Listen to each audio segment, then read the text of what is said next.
What's up, everyone? Welcome to an all-new episode of the Anination Podcast. Nate is here, albeit is on my right, the usual victims that are always here at the Anination Podcast. Should I just continue saying victims, or is it going to be like...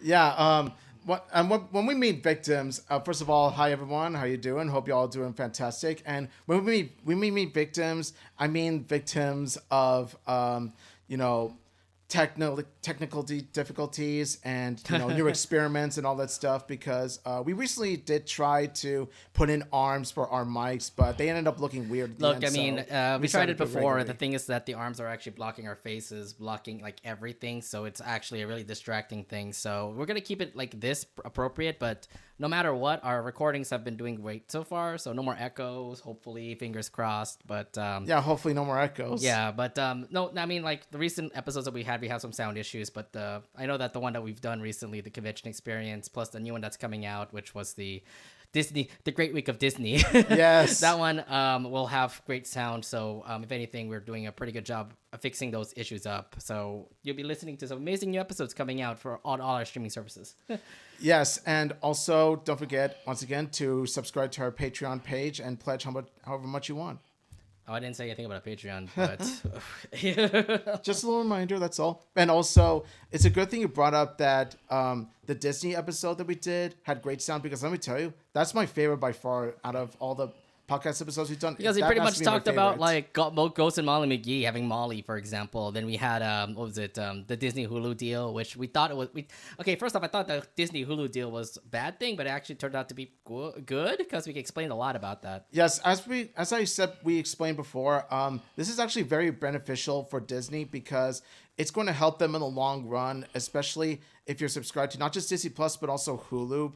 Considering the fact that also there's going to be shows like Echo, which are going to premiere episodes on Disney Plus and Hulu simultaneously. Yeah, and we will explain that when that episode comes out on YouTube. But for those who watch it on Twitch, thank you all for watching that. That's about to be deleted like by the end of the day. Yeah, it is. Yeah, fortunately, we cannot be able to actually keep all our episodes, but we only have a 7-day like grace period for you guys to catch up on Twitch.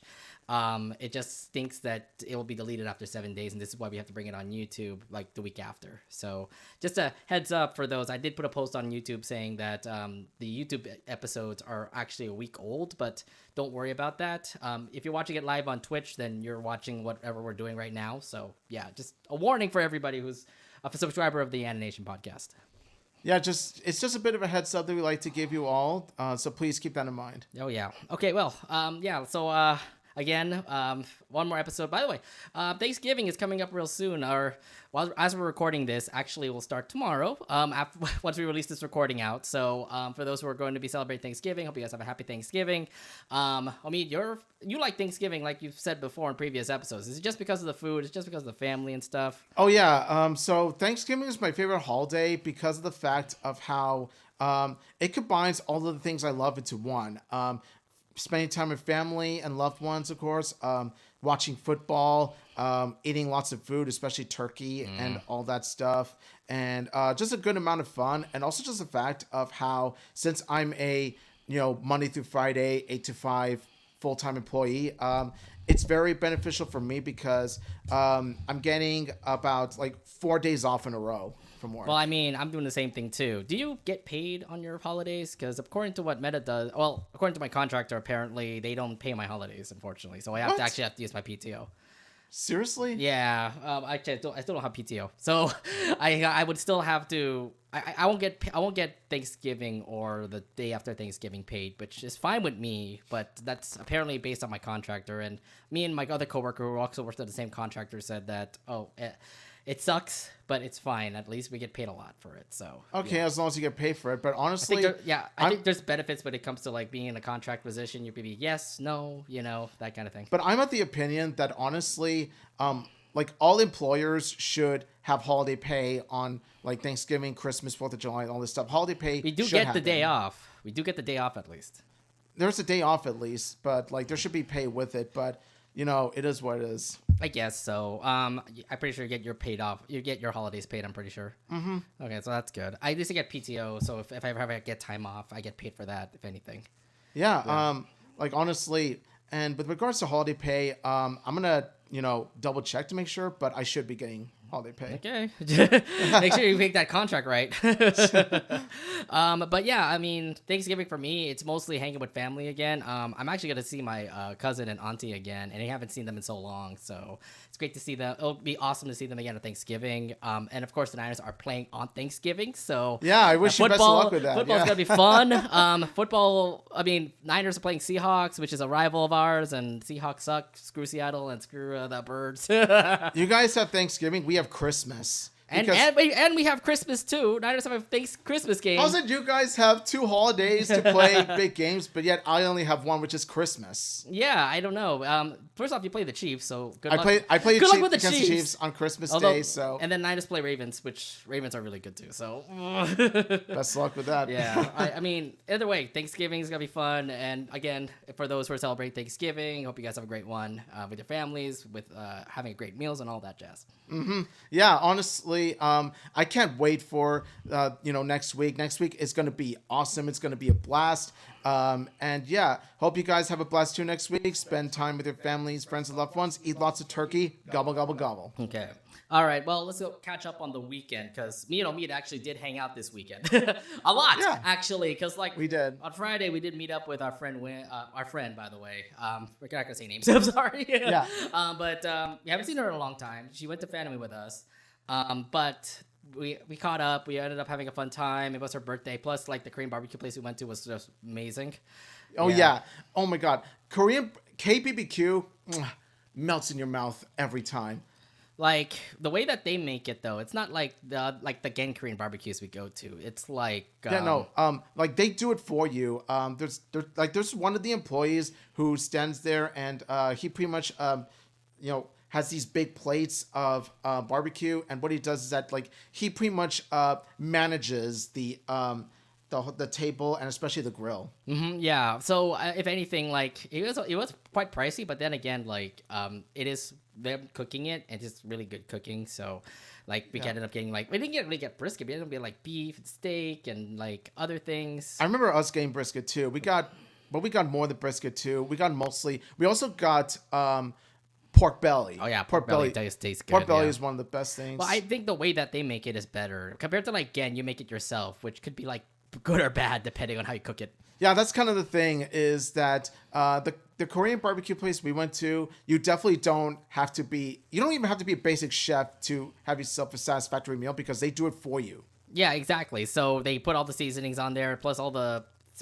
extras they have as well, like japchae and kimchi that is also on the side that you can also grab too. So if anything, we did have a good Korean meal for sure.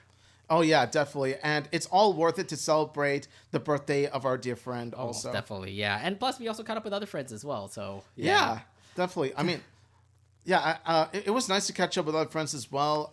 Of course, there's other friends of ours that we were happy to meet up with, and yeah, we had a chill time. And also, you finally went to my brand new place. Yeah, honestly, yeah. The thing is that ever since you moved out... It's literally been a year, and you've never been to my place. And I've been telling you, come by.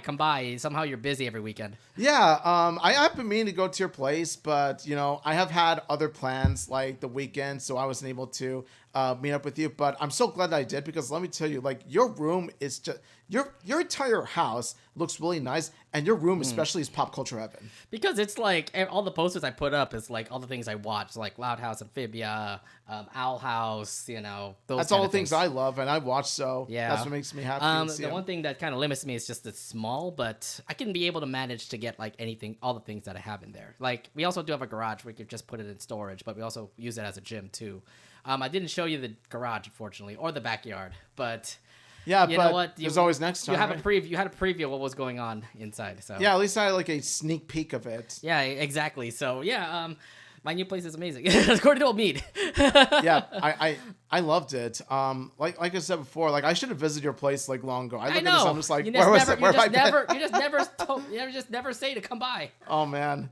But it's up an invite, man. But like hopefully I get to visit your place more in the future. Yeah, sooner or later. Sooner or later, man. Anyways, and then on Saturday, we actually both went to watch the football game. Yes.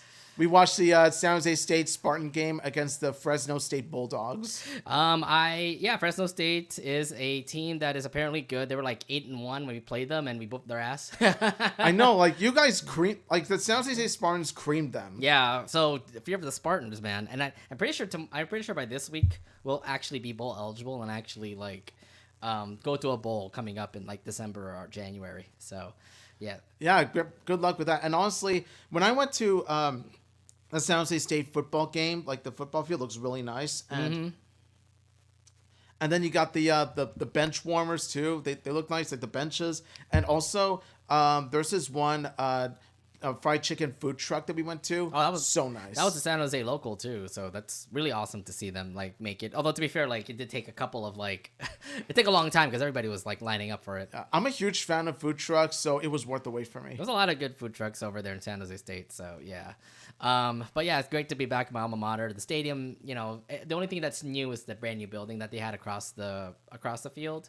Yeah. So I was just awesome to see that. It couldn't go in, unfortunately. So, but still, it looks really nice. It's not a patch of land that was there like years ago when I started going to San Jose State. Yeah, it's nice to be back, especially since San Jose State graduated, right? I know this is your first time going to a football game in college. It's way different, right? Than an NFL game. It's a different vibe I get. Yeah, the difference between noticeable differences I noticed between watching college football live and watching professional football live. Professional football live doesn't have marching bands. Yeah, see?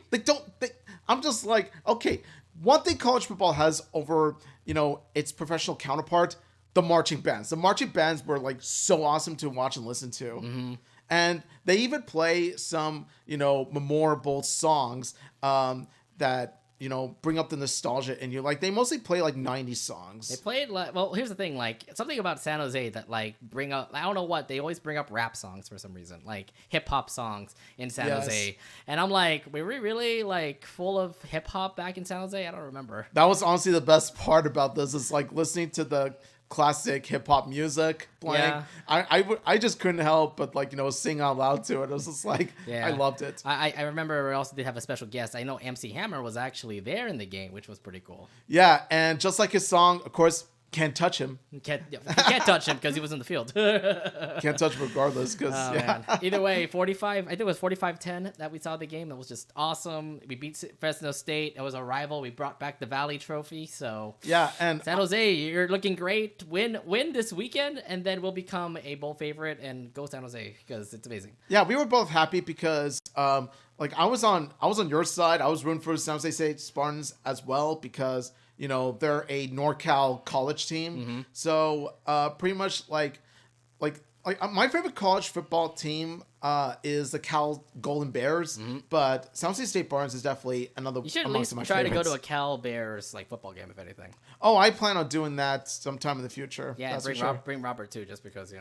both are Cal Bears fans. Or if they play UNLV, I'll bring my brother. San Jose State plays UNLV like the last game of the season, but they're in Las Vegas, but that's during Thanksgiving weekend.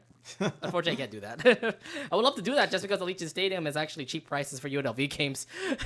Yeah, but you're going to visit today, but it's going to be sometime after it. Yeah, go Chargers. I knew it. What? I knew you were going to... I freaking knew you were going to do this. Yeah, I'll get you to it, huh? I actually knew that you were going to say those two words. I knew that you were going to rep something I'm not going to like. I'm going to rep it eventually in December, by the way. So I'm going to show it to your brother, and your brother's probably not going to like that. Oh, he's going to hate it as much as I am now. He's going to hate it as much as I am I got detailed plans about that, but we'll do a recording literally the day before I leave for... no, actually, I don't think I can because I'm leaving Wednesday night to go to that game, so... We'll plan that ahead. It's in December, so yeah. Yeah, planning ahead. Oh, yeah. All right. And then on Sundays, we actually did split ways. So me went to a basketball game, and I went to watch the Marvels. Marvels, by the way, I know a lot of people are giving a lot of slack about the Marvels. I thought it was okay. I think the only thing that kind of carried the movie was Miss Marvel. Because she's a freaking fangirl. Like, I didn't expect her... I mean, she was a fangirl, especially during the Miss Marvel show. But... I didn't expect to be a huge fan of Miss Marvel. Marvel, she loves Captain Marvel, and then she met up for the first time, and then all shenanigans happened. But I mean, Miss Marvel, no doubt, she's like a fangirl, and I'm like, yo, this kind of relates to all the fandoms that I've been following. So, yeah. Yeah, honestly, so as for me, like what I did on Sunday was that I celebrated the birthday of who I consider to be one of my very best friends. It's one of my very best friends' name is Greg, and he goes by Gregarious. That's his name. Double G, and then Gregarious is the name. Gregarious with the extra G in the beginning. So what we did was that me and him, a friend of his, and some of his relatives, like his family members, gathered up in Dave & Buster's to celebrate his birthday. And then after that, we, like me, Greg, and this other friend of his played in the arcades in Dave & Buster's. And then after that, we went to his place. And then chilled for a bit, and then that's when his friend had to leave, and that's where Greg and I went to Chase Center to watch the basketball game, and it was definitely worth the experience, like, you know, the crowd, the atmosphere, and all that stuff. Unfortunately, though, that's where the score comes up short because we lost. Yeah, you did lose to the Timberwolves defense was so good. Timberwolves defense was Rudy Gobert, was it Karl Anthony Towns, Anthony Edwards? Yeah, they're good. They're a good team. They were on a winning streak, by the way. So it was a challenge for the Warriors, and yeah, I can see why. Oh yeah, actually, you lost not on Sunday, but you also did lose on Tuesday to them too.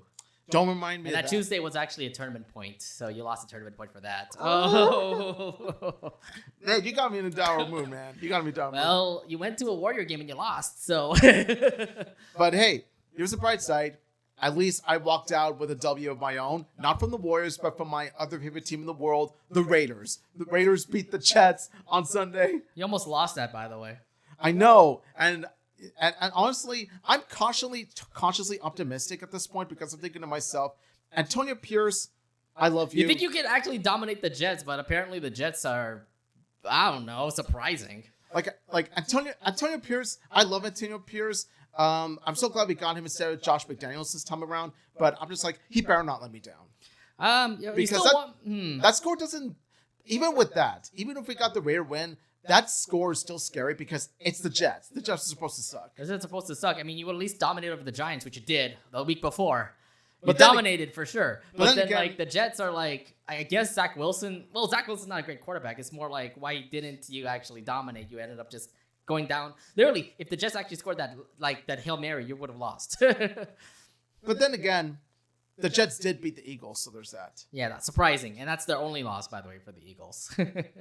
Yeah, and it pretty much hurt me in more ways than one. Yeah, I know. Meanwhile, for the 49ers, we ended up winning. We're back in our winning ways. Niners are now 6-3, so I'm good. I'm great. I'm feeling happy about our Niners. I know next week, coming up this Sunday, Niners play the Bucks. I'm pretty sure we'll beat them. Raiders play Dolphins, which good luck with that. Yeah, let's just say, good luck to both our teams in the upcoming future with our schedules, because on our end, we're playing against the Dolphins this week and the Chiefs next week. So yeah, the next two are going to be really tough. You're not going to win. I'm sorry. Really Raiders tough. are not going to probably go for far. I mean, Niners do have a challenge with the Seahawks and the Eagles also after the Buccaneers. So the Eagles-Niner game is going to be the huge one that we want to watch. So yeah, we'll keep an eye on that. And also with regard to the Marvels, have you watched it already? I don't really plan to rush myself to see it, but one reason I would go see it is because of Ms. Marvel. Like, I really adore the character of Kamala Khan. Yeah, she's a fangirl. Not only is she a fangirl, but there's that Middle Eastern representation also that I really love. Of course, that definitely would represent you, yeah. Yeah, so like as someone like who is a, Middle Eastern nerd, like, I really do adore, Kamala Khan because I see myself in her. It's one of the reasons why Ms. Marvel is my favorite MCU show to date. I mean, no, not really. Loki, I think, would dominate more than Ms. Marvel. I'll have to see with regards to how Loki season 2. I haven't season 2. It's good, dude. And I do acknowledge that, yeah, like, I can see why some would say Loki's the best, but, for my personal reasons, Ms. Marvel holds a special place in my heart. It's just because of the whole, like, Middle East representation, right? Yeah, and also Ms. Marvel herself is really fun to watch. Also, I also did realize that Ms. Marvel's parents, no doubt, is like Asian parents. It gives me that vibe. They gave me that vibe because it comes out as really strict yet really loving. That's true. At the same time, like the mom is totally like an Asian mom. Like the mom is like the mom I see her, she's pretty much like she's pretty much akin to the mom from Turning Red and the abuela from Encanto, but much less evil. Not saying that I can't compare that. not saying that those two are evil, but they're much more strict with, their own daughter figures than Miss Marvel's mom was to her. I mean, well, like I said, I just feel whenever I watch the Marvels and I saw like Miss Marvel's mom, and it just tells me like, oh god, this is totally Asian parents. It kind of is. Yeah. Anyways, so yeah, that was pretty much our weekend. We had a fun one. Thanksgiving weekend's coming up real soon, so we can't wait to have Thanksgiving for everybody. Yes. All right. Without further ado, let's head over to our episode reviews. Now we have 2 new episodes of the Ghost of Mcgee that we're going to be reviewing. Just a heads up for those who are watching that are here for this segment. I will bash on these episodes. I'm very, very sorry. Yeah, and I'm pretty much going to do the same because, the 2 episodes that we're going to talk about, how should I put this? They aren't very stellar. They aren't very stellar at all. Let's just start it off, okay? Let's get this over with. All right, so I might go quick, actually, in this episode review, if that's the case. Let's start off with the Many Lives of Scratch. So in this episode, Jeff was celebrating a happy death day. It actually does reveal the story of how Jeff died. This also does bring up the fact that Scratch never revealed his, his death story. So the Mcgees and Jeff were all working together to make a death day for Scratch so we can actually get something revealed where we figure out the reason why Scratch died. Yeah, now, for my take on this, when I've heard about, like, that particular plot synopsis, I'm thinking to myself, I'm really excited because it could lead up to the story of how Scratch became a ghost in the first place, how he really died. And I was looking forward to that. Like, honestly, there was an opportunity to help flesh out Scratch's backstory even more by giving us a little story as to how he died. Like, I was excited about that. But then they kind of dropped the ball for reasons we're going to mention later. Yeah, let's get ahead with this episode. Anyway, so the episode starts off where Jeff actually comes by. I haven't seen Jeff, by the way, in so long. Yeah, I'm thinking to myself, okay, like, I see Jeff here. Where's Jeff with the J? Jeff with the J is probably back in the ghost world doing some housekeeping. Probably, yeah. But I'm just saying, it would have been nice to. Yeah, it would have been nice to see Jeff with a J alongside Jeff with a G and E and O. Jeff with the G is kind of more important considering that he's like Scratch's BFF. That's true.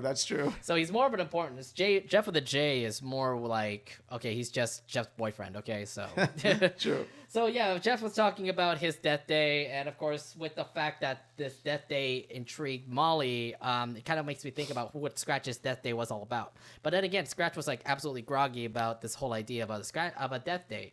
So what were your thoughts on Scratch with his attitude towards this death day thing that he doesn't want to do? It's kind of understandable why Scratch would feel that way. It is a bit of a touchy subject for him, and you know what, like there are some holidays that are very touchy to some others. Okay, like let's not kid ourselves. We all have our touchy subjects, our touchy holidays.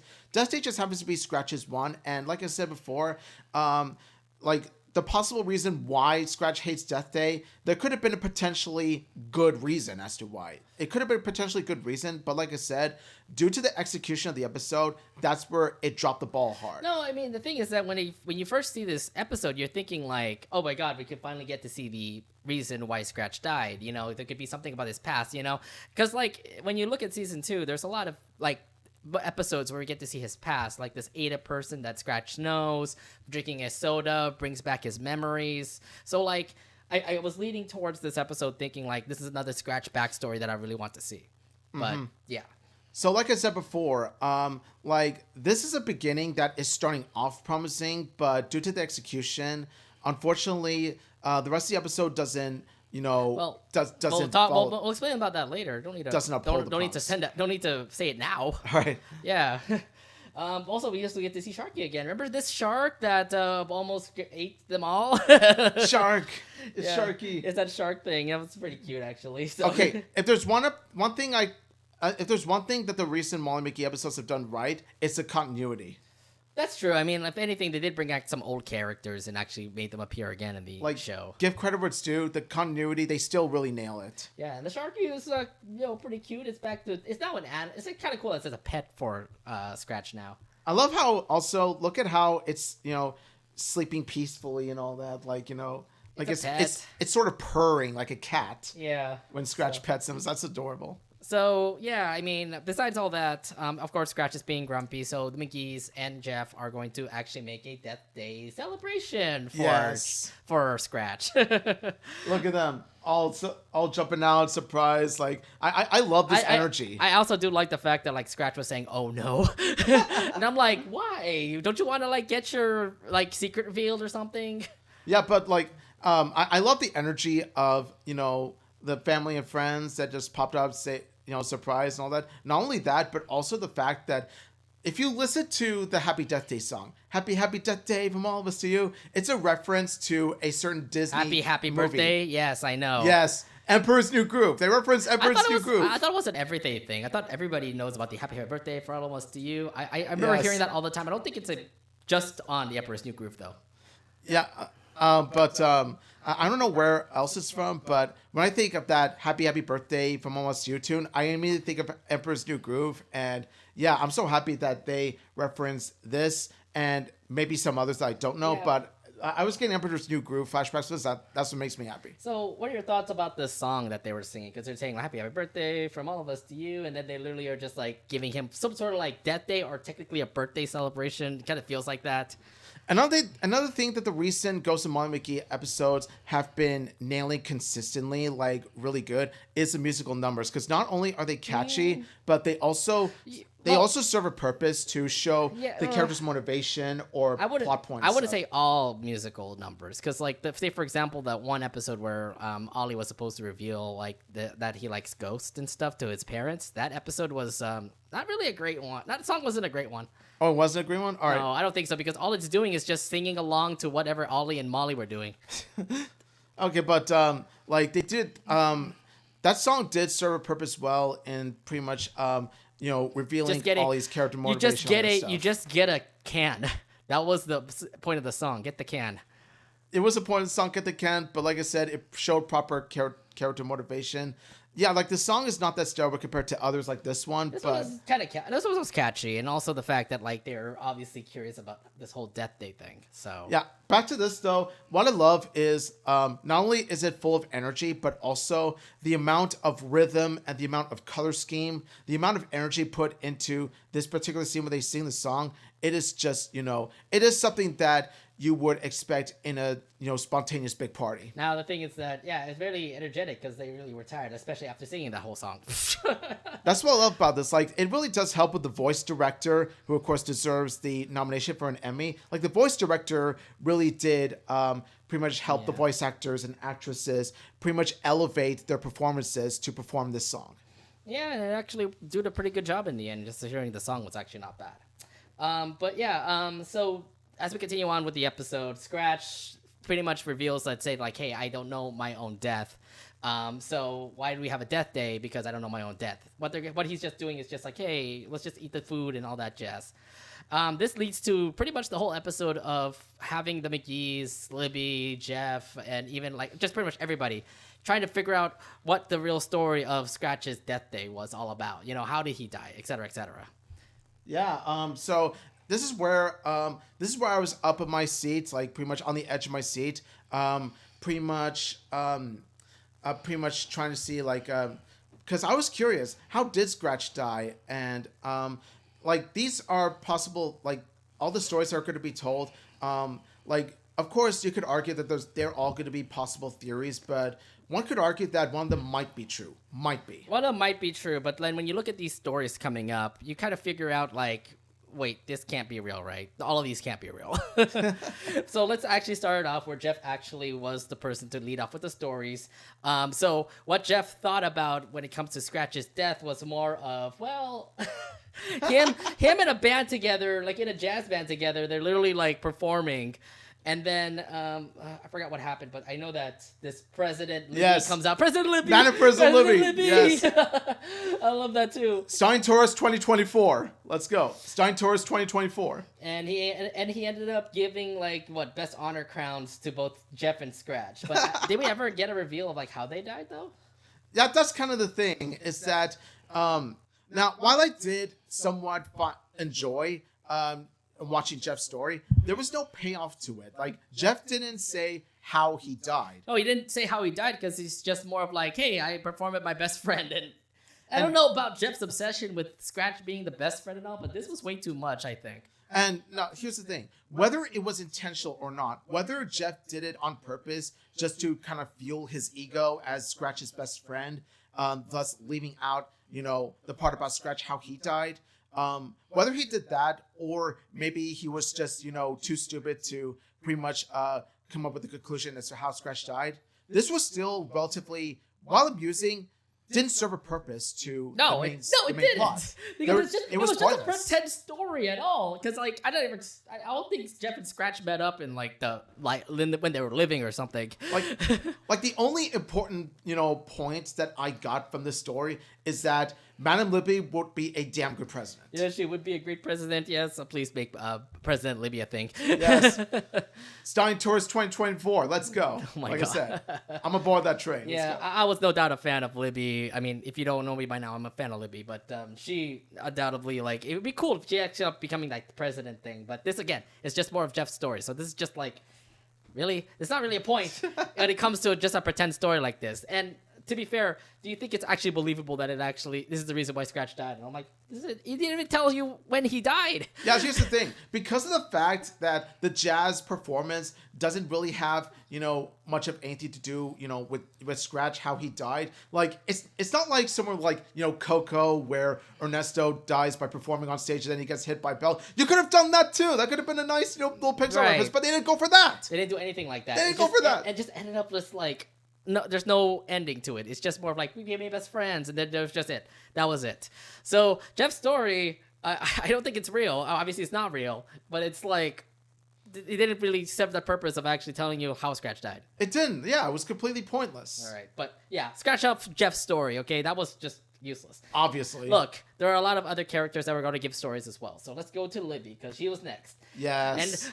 And I just love how Libby is. She's just really a fantasy fanatic person. Yeah, she's a writer. She's a writer, first thing. And second off, she herself is reading her own A Song of Ice and Fire books. Like, there's actually a nice reference to A Song of Ice and Fire book series, which I myself read too. In which, while she was sleep talking, that episode, she was saying about how she was a fan of that series. I'm just like, this is why I love you, Libby. This is why I love you. Okay. You have good taste. Yeah, I mean, like, she's always been that person that's always passionate and always does, like, poetry and stuff like that. You would expect a fantasy tale from her. And it's kind of weird because the way that she kind of does it is just very impromptu. So, like, you get to see her story where you get to see Scratch literally just, like, it's literally like Jack and the Beanstalk here.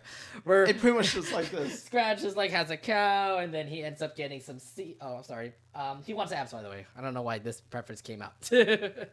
That was relatively pointless. That was also pointless. I'm like, what's going on here? You're trying to give, like, Scratch, like, abs, make him look nice, so that Libby would love to just change the story up to actually make it to Scratch's, like, perspective. I know. It's like, okay, get to the point, Right, get to the point, exactly. So, yeah, again, a beanstalk comes up. He just puts down beans. A beanstalk comes up. He gets his... Apparently, like, some things were happening above that we can't see. I don't know what Jeff and... I don't know what Bill and Bob are doing, but he could at least get something that was above the whole thing and all. I know. It's that's another thing, too, is that it kind of... Just like with Jeff's story, it kind of missed the mark.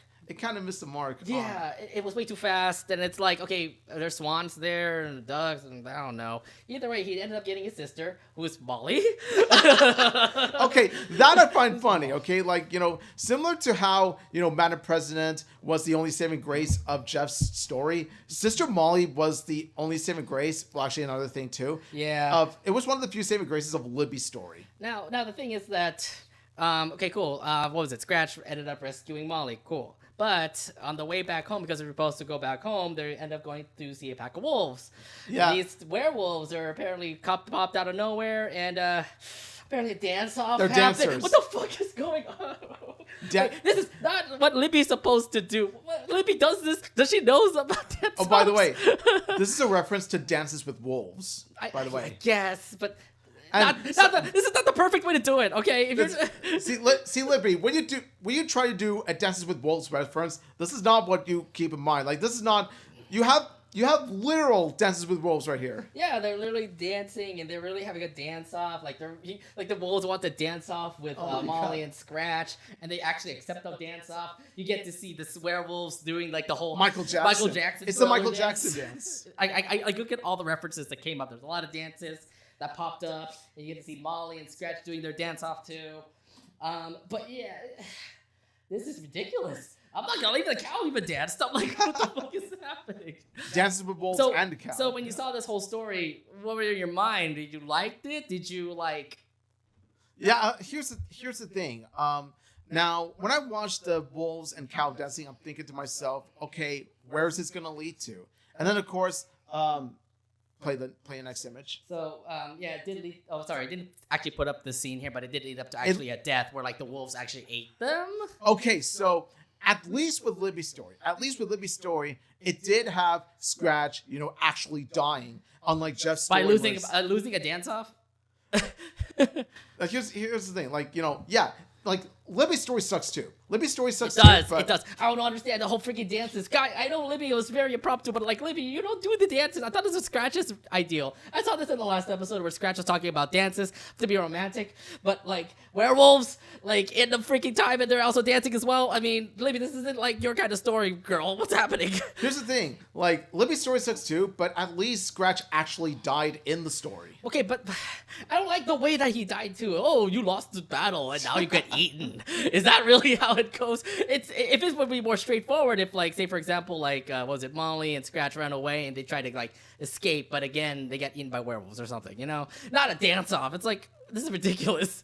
Yeah, Libby's a writer. Like, imagine if she actually wrote this particular story, like the publisher would be embarrassed. Exactly. So I'm sorry, Libby, but I know you're very impromptu, and maybe you could need more time when it comes to making the story, but yeah, this wasn't great. Yeah, and just like Scratch, I also would give it a 2 out of 10.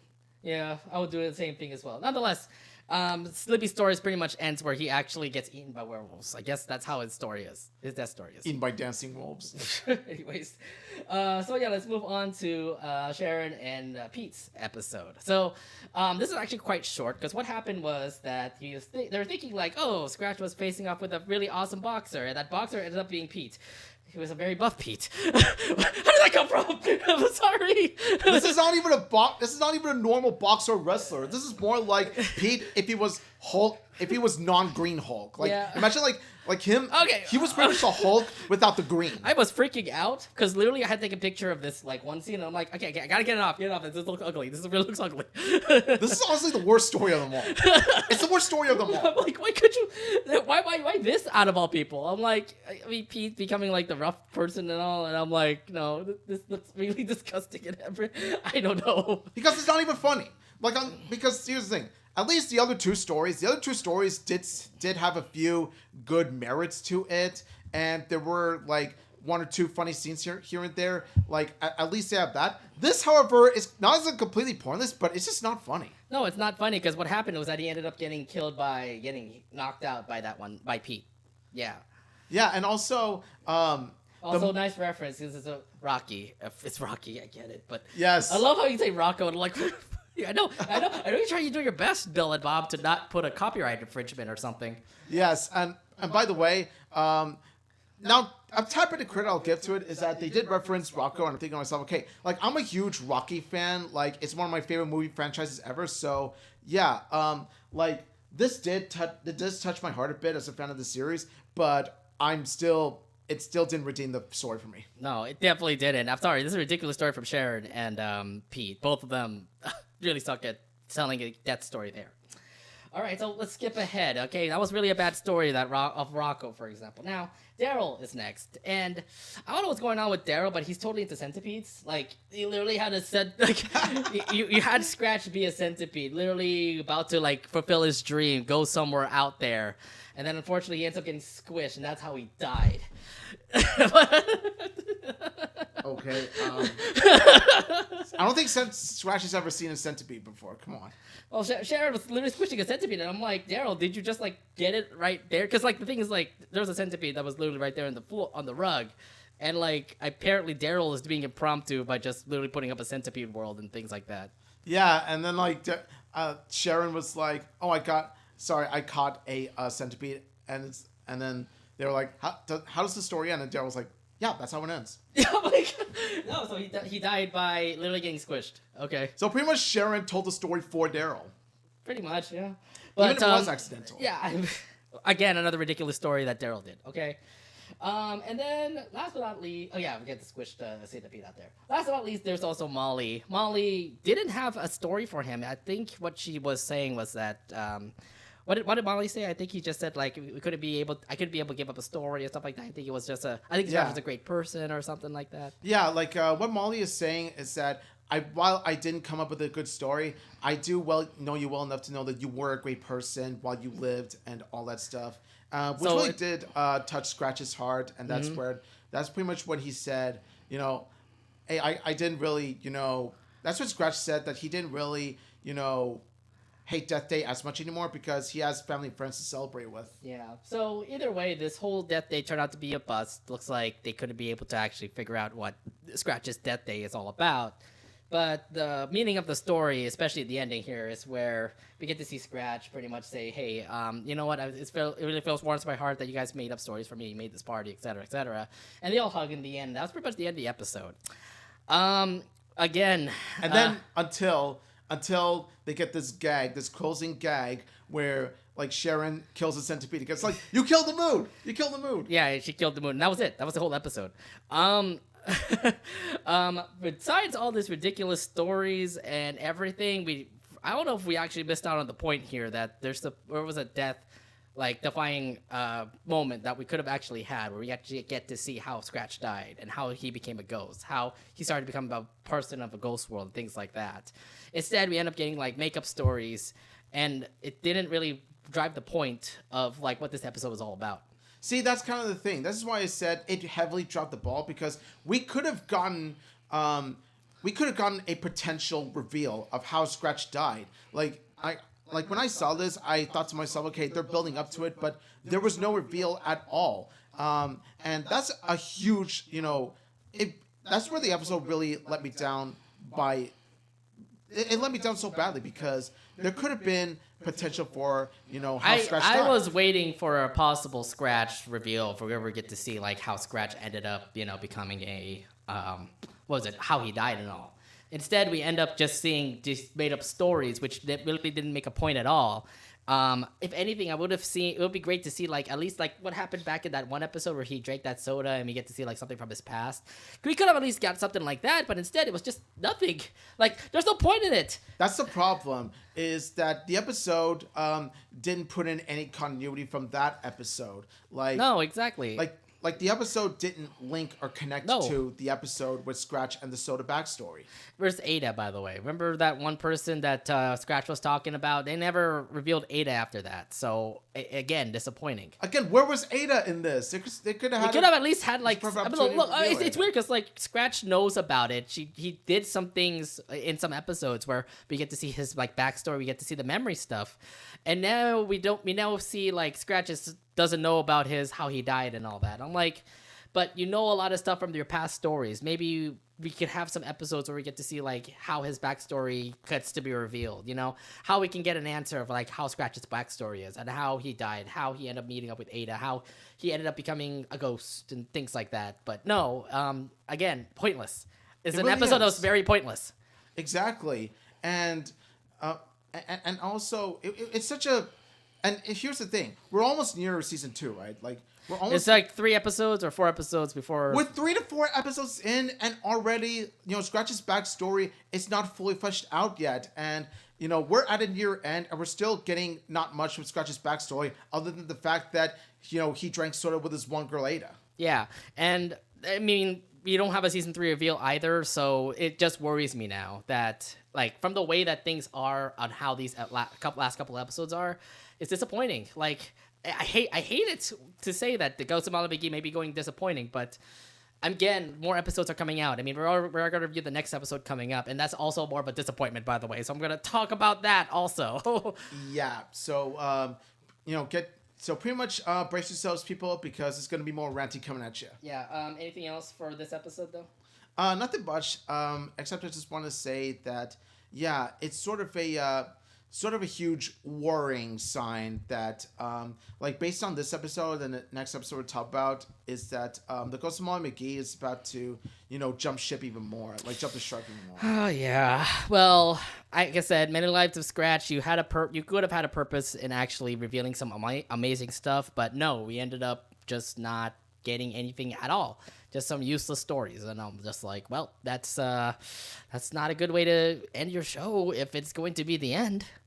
Exactly. Question mark. Like I said before, the end, question mark. There's still season 3 announcement yet, okay? Exactly. And like the question mark in particular, I'm just like, okay, I'm looking at the entire episode title. I'm just like, that better be false advertising. Oh, we'll see. It's until January. January is the final episode of season 2, so again, we have to see. Anyways, let's go to Alaka-sham. Now, this episode is all about, well, Daryl becoming a schemer, and he does this magician stuff. But then he also does tick off the magician that's in Brighton. Irving, the magician, is always well known over at Brighton, but Daryl is trying to outplay him, becoming the best magician by using Scratch as a thing. Yeah, and it has been a while since we've seen Daryl and Scratch as sort of a skating dynamic duo. We've seen it in like a few episodes of season 1, and let me tell you, like, based on both Daryl and Scratch's mischievous personalities, they managed to work out them off each other really well. Oh, I mean, the fact that, like, both of them are just, becoming naughty. I mean, the fact that he's, like, scheming kids, and the other thing, too, is having Scratch cheat. I mean, which we all know Scratch is a huge fan of. He's a huge fan of tells you something, yeah. And of course, this disgusts Molly to no end because, well, Molly hates magicians, so. Right, especially the fact that Molly, when she sees Daryl becoming a magician, she's just like, ugh, gross. Yeah, it's like, I have no brother. Molly's just like, I have no brother. Now the thing is, like, when she sees Daryl doing all this magician stuff, she kind of wonders, like, how is he doing all this magician stuff? And it turns out like all these floaty stuff and things like that is just because Scratch is pretty much behind the whole scenes. I mean, obviously Molly and Daryl can be able to see ghosts, but everybody else can't. So yeah, and of course, I'm just thinking to myself, okay, how is Scratch able to use this currency? Because nobody can see ghosts other than the obvious main characters. I'm just like, how is Scratch going to pay for anything with this money? I don't know. It's just more to help Daryl, I guess. He's trying to be like, Probably. He's just trying to be helpful to Daryl. And of course, Molly's just very disappointed in everything. All right. So yeah. But here's the thing. We also do have a B story when it comes to this episode. It turns out that, well, we go back to the Ghost Council. We haven't seen the Ghost Council in quite a while. Yeah. And here's another problem that I have with the most recent episodes is that other than this one, we don't really see much of the Ghost Council anymore. No, we don't. I mean, it's only just been mostly of the citizens of Brighton. Like, we get to see Molly, we get to see Libby, we get to see a little bit of Andrea, and a lot of other those characters in Scratch. But yeah, we never see the Ghost Council, and we kind of feel like, wait, you're the main person of the ghost world. Why are we not focusing on what you do? Yeah, and that's also one of the few the lack of Ghost Council actually, or more entirely the ghost world itself. And that's what I mean. Like, the lack of Ghost Council actually snowballs into the big problem is, like you said, lack of Ghost World. And lack of Ghost World means, lack of Scratch's character development as, the chairman. He is the new chairman after all. And we kind of like blew it out of the water. Like, yes, he's the chairman. And he did like a couple of things in the first few episodes of the second season. But after that, again, nothing after that. It's as if he never became chairman at all. And here's the thing, like, he gets called in for this episode just to figure out what's going on with these curses. And in the end, he's just being lazy. He just wants to get off his duties and things like that. So I don't know. Like, this thing is about to go out of hand. All these curses, all these like hexes. I don't know what's going on here.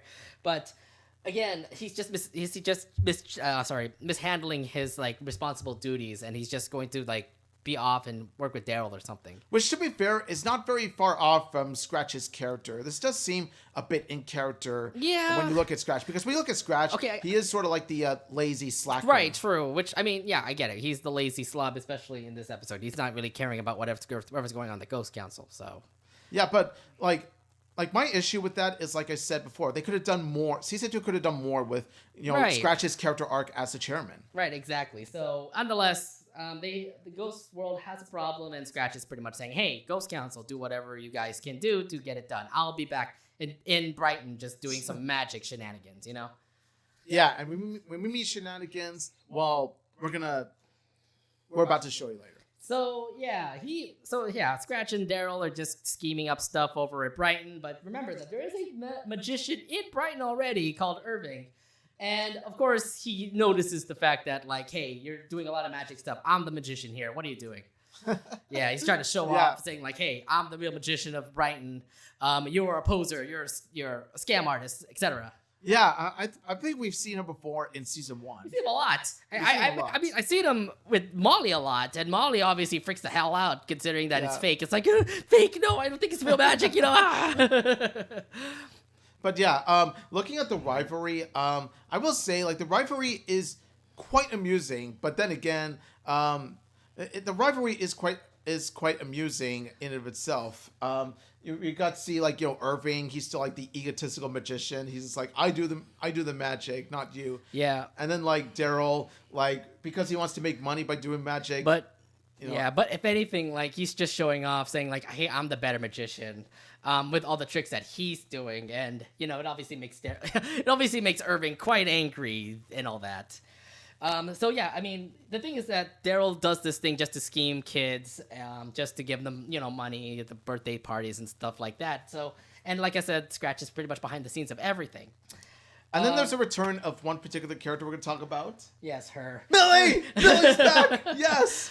Oh Millie is back. I like the fact that Millie is back just because she's trying to be a poser and say like things like that. It's like, hey, what makes this real magic? I think it's fake, and I. Yeah, honestly, what I love about this is that obviously it's Molly in disguise, but like, look at her disguise. It's really adorable, and it's pretty much her trying to be another person, but then. It's really obvious that she's Molly with blue hair. Another prime example is when Molly pretty much is spies on Libby.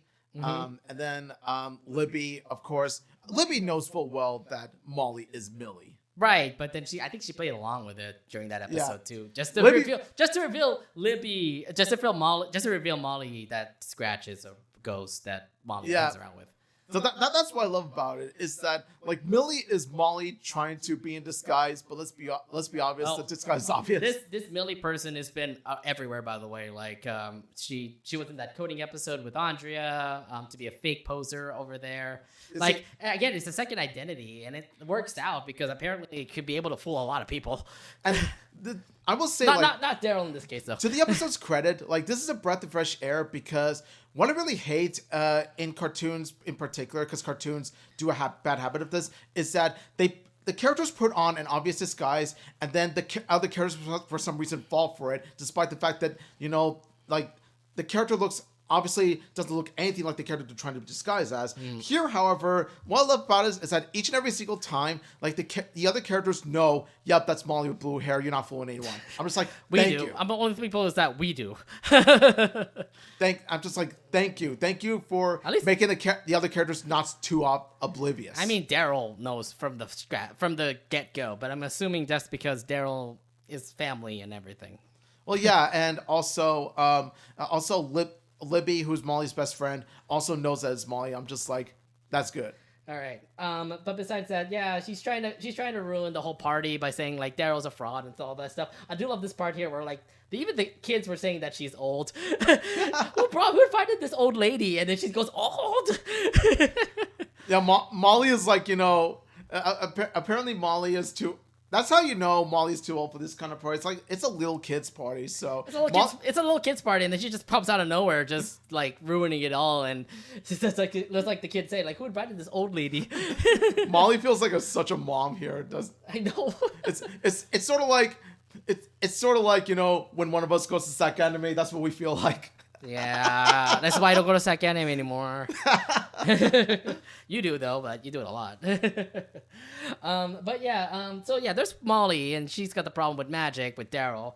But don't forget, there's another person that's also having a problem with magic as well. And I really do love this part where like Irving ends up becoming a kid as well and tries to be that volunteer for magic.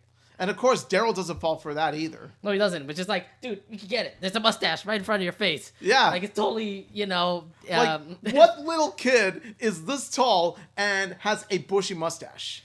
Exactly. So Daryl calls Unless you're up, a mutant. Unless you're a mutant. So Daryl calls up, Irving to do the whole magic trick. And yes, he does this whole card reveal thing. But we also did see that he's also cheating, by the way.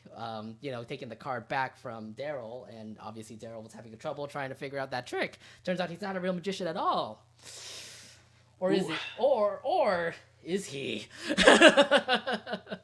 More will be revealed later. Right. So, how'd you like the scene here where, you see Irving just saying, like, hey, he's a fake. Yeah, you can totally say he's a fake. But then he ends up not being a fake and stuff, just because Scratch is literally holding the card. That's what I like about it, is that it literally feels like, Daryl has a Uno reverse card on Irving. Like, Irving tries to strike at Daryl, trying to expose him as a fraud, but then Daryl uses Scratch to pretty much strike back against Irving, therefore making the battle even more intensified. Right, exactly. And yeah, Daryl, I mean, it's just, again, like, I get it. Irving is just jealous the fact that there's a brand new magician out there. So, obviously, he hates it. Daryl's just being himself, just getting money from kids. And they might as well just go straight to it and actually get to it like a magician's duel, to say. Yeah, so what happens is that, pretty much, and what happened was that Irving sees Daryl at the diner. He expresses how angry he is at him, and of course, like I said, he challenges to a magical duel, which of course happens at the main stage podium. Mm-hmm. To say the least, both of them are definitely angry at each other. That whoever wins this one, they literally put up like a big reveal about it. Like, whoever wins will never do magic again. Yeah, and this is pretty much a big battle because think about it. It's one of them never becoming a magician again. Therefore, one of them is not going to be able to get, magic gigs, like birthday parties and stuff like that. It's certainly, it comes down to this. Later on, we're going to reveal, one really does need the magician, the title of magician, and the other one doesn't. One of them needs it, the other doesn't, and they'll both have their own reasons for why they need it or don't need it later. Yep, exactly. So again, let's just go through this whole synopsis here. Because, well, not synopsis. It's more like we got the setup going where we get to see Irving just continuing to do his magic tricks, and you got Daryl Scratch setting set up for his magic tricks until Scratch got summoned again back into the whole ghost world, which means Daryl is pretty much without a magic hand. But let's just go back to this part here, because it seems that this is definitely troubling, considering how the ghost world's being in trouble. This whole hex closet thing is just starting to burst and everything. I do have to say this, though, because we're kind of running out of time here. You don't see the whole entire scene of how they fix this whole problem. How'd you feel about that? I felt like the cursed cabinet could have had a point to it, but the cursed cabinet there was no point, right? They could have done more with the cursed cabinet because later it was revealed early on that it was sort of like an important thing Scratch needed to do, and they don't even show us that. They don't even show us how he manages to manage this. I'm surprised. I thought this hex thing was going to be like, oh, you got to summon those ghosts that happened to haunt Halloween in that one episode in season 2. But no, this just turns out to be a thing that bursted. Scratch and the Coast Council needs to fix it up, but we never see the whole resolution. It was just resolved out of nowhere. Yeah, exactly. And I feel like there should have been a separate episode in which it focuses on Scratch. Because I feel like there could be something important out of this. Maybe Jinx comes out of nowhere and just ruins everything. Yeah, and on a side note, I love Jinx. She's one of my favorite characters. But yeah, I'm thinking to myself, she's got a point come up sooner or later because she's a great foil to Scratch. I was thinking like this could be something where like Scratch, you definitely ruin your responsibilities, and then something happens in the Ghost World, which will happen to Brighton, and it becomes something huge for like the episode, for like the show. But no, this turns out to be just a throwaway plot point, but isn't really a plot point because the cursed cabinet is there like only twice, and the episode doesn't do much with it. Mm-hmm. I was just really confused about this whole scene here because it's like I thought this was gonna be something that we would love to see, but instead there was nothing. There's no point in this. What the freak is going on? Like, you didn't need a B story. This was a useless B story to be. Yeah, honestly, the B story didn't really have much of a story at all. No, it's not. It was just like, oh, fix it up. You're done. Goodbye. Off screen. They did it off screen. It's just like, you could have done it on screen. You could have at least done like something on screen. Instead, no, you ended up seeing just Scratch fixing it up. Mm-hmm. I'm like, oh, God.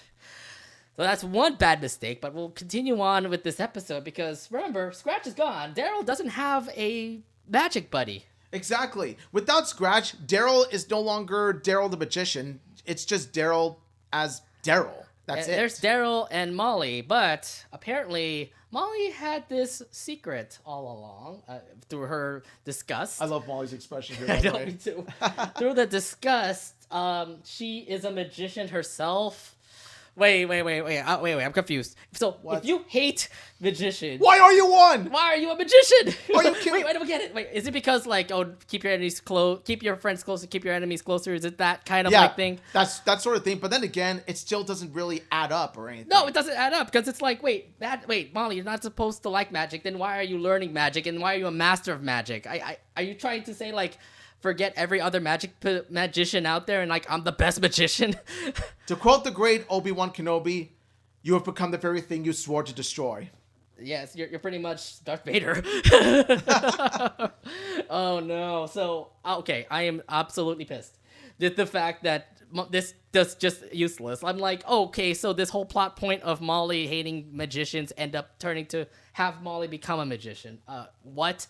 Seriously, it feels hypocritical when you think about it. It's very hypocritical, yes. It's very hypocritical. I'm like, wow, is Molly a hypocrite of magicians? I'm like, that makes her look bad too.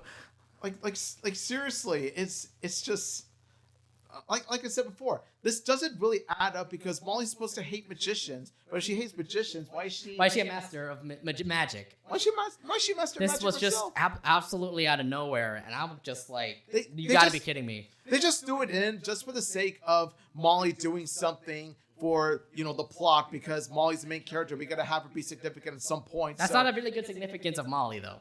That's what I mean. This is just like something to throw in just for the sake of Molly trying to save the day in some way, shape, or form. Yeah, and I wouldn't say be a magician herself. Maybe an assistant could be great. Maybe have some Daryl shenanigans where Daryl can actually, hire a...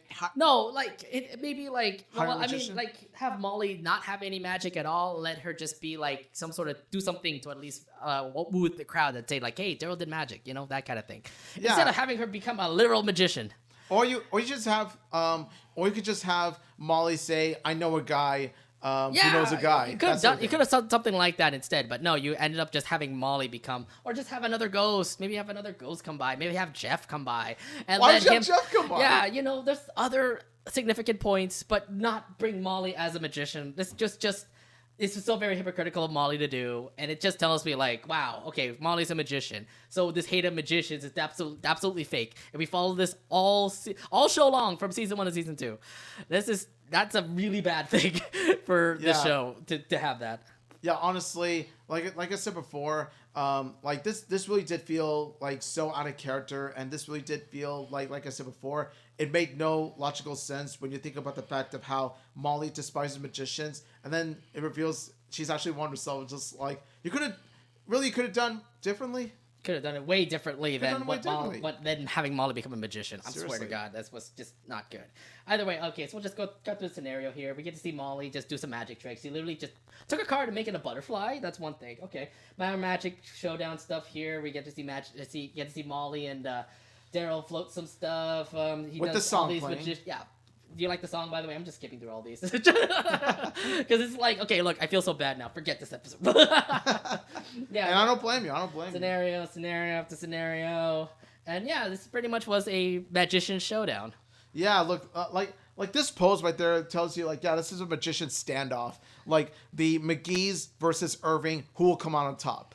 Exactly. So now we get to see. Well, here's the thing. Like, we're going to the final act and everything, and we also saw the secret that Irving has, and apparently the bird is the reason why his magic like is happening. How'd you feel about that story? It's more like his motivation. Like his motivation, why Irving does it is not for profit or money or anything like that. He does it because he wants to entertain kids. Now, this differs from Daryl's motivation for doing this, because Daryl's in it for the money. He's in it for the scheming. He's just scheming. Yeah, but that's Daryl being Daryl. Yeah, so this is pretty much like, one credit I'll give it is that it shows the difference between Daryl and Irving, and it really does go to show who really deserves the magician title.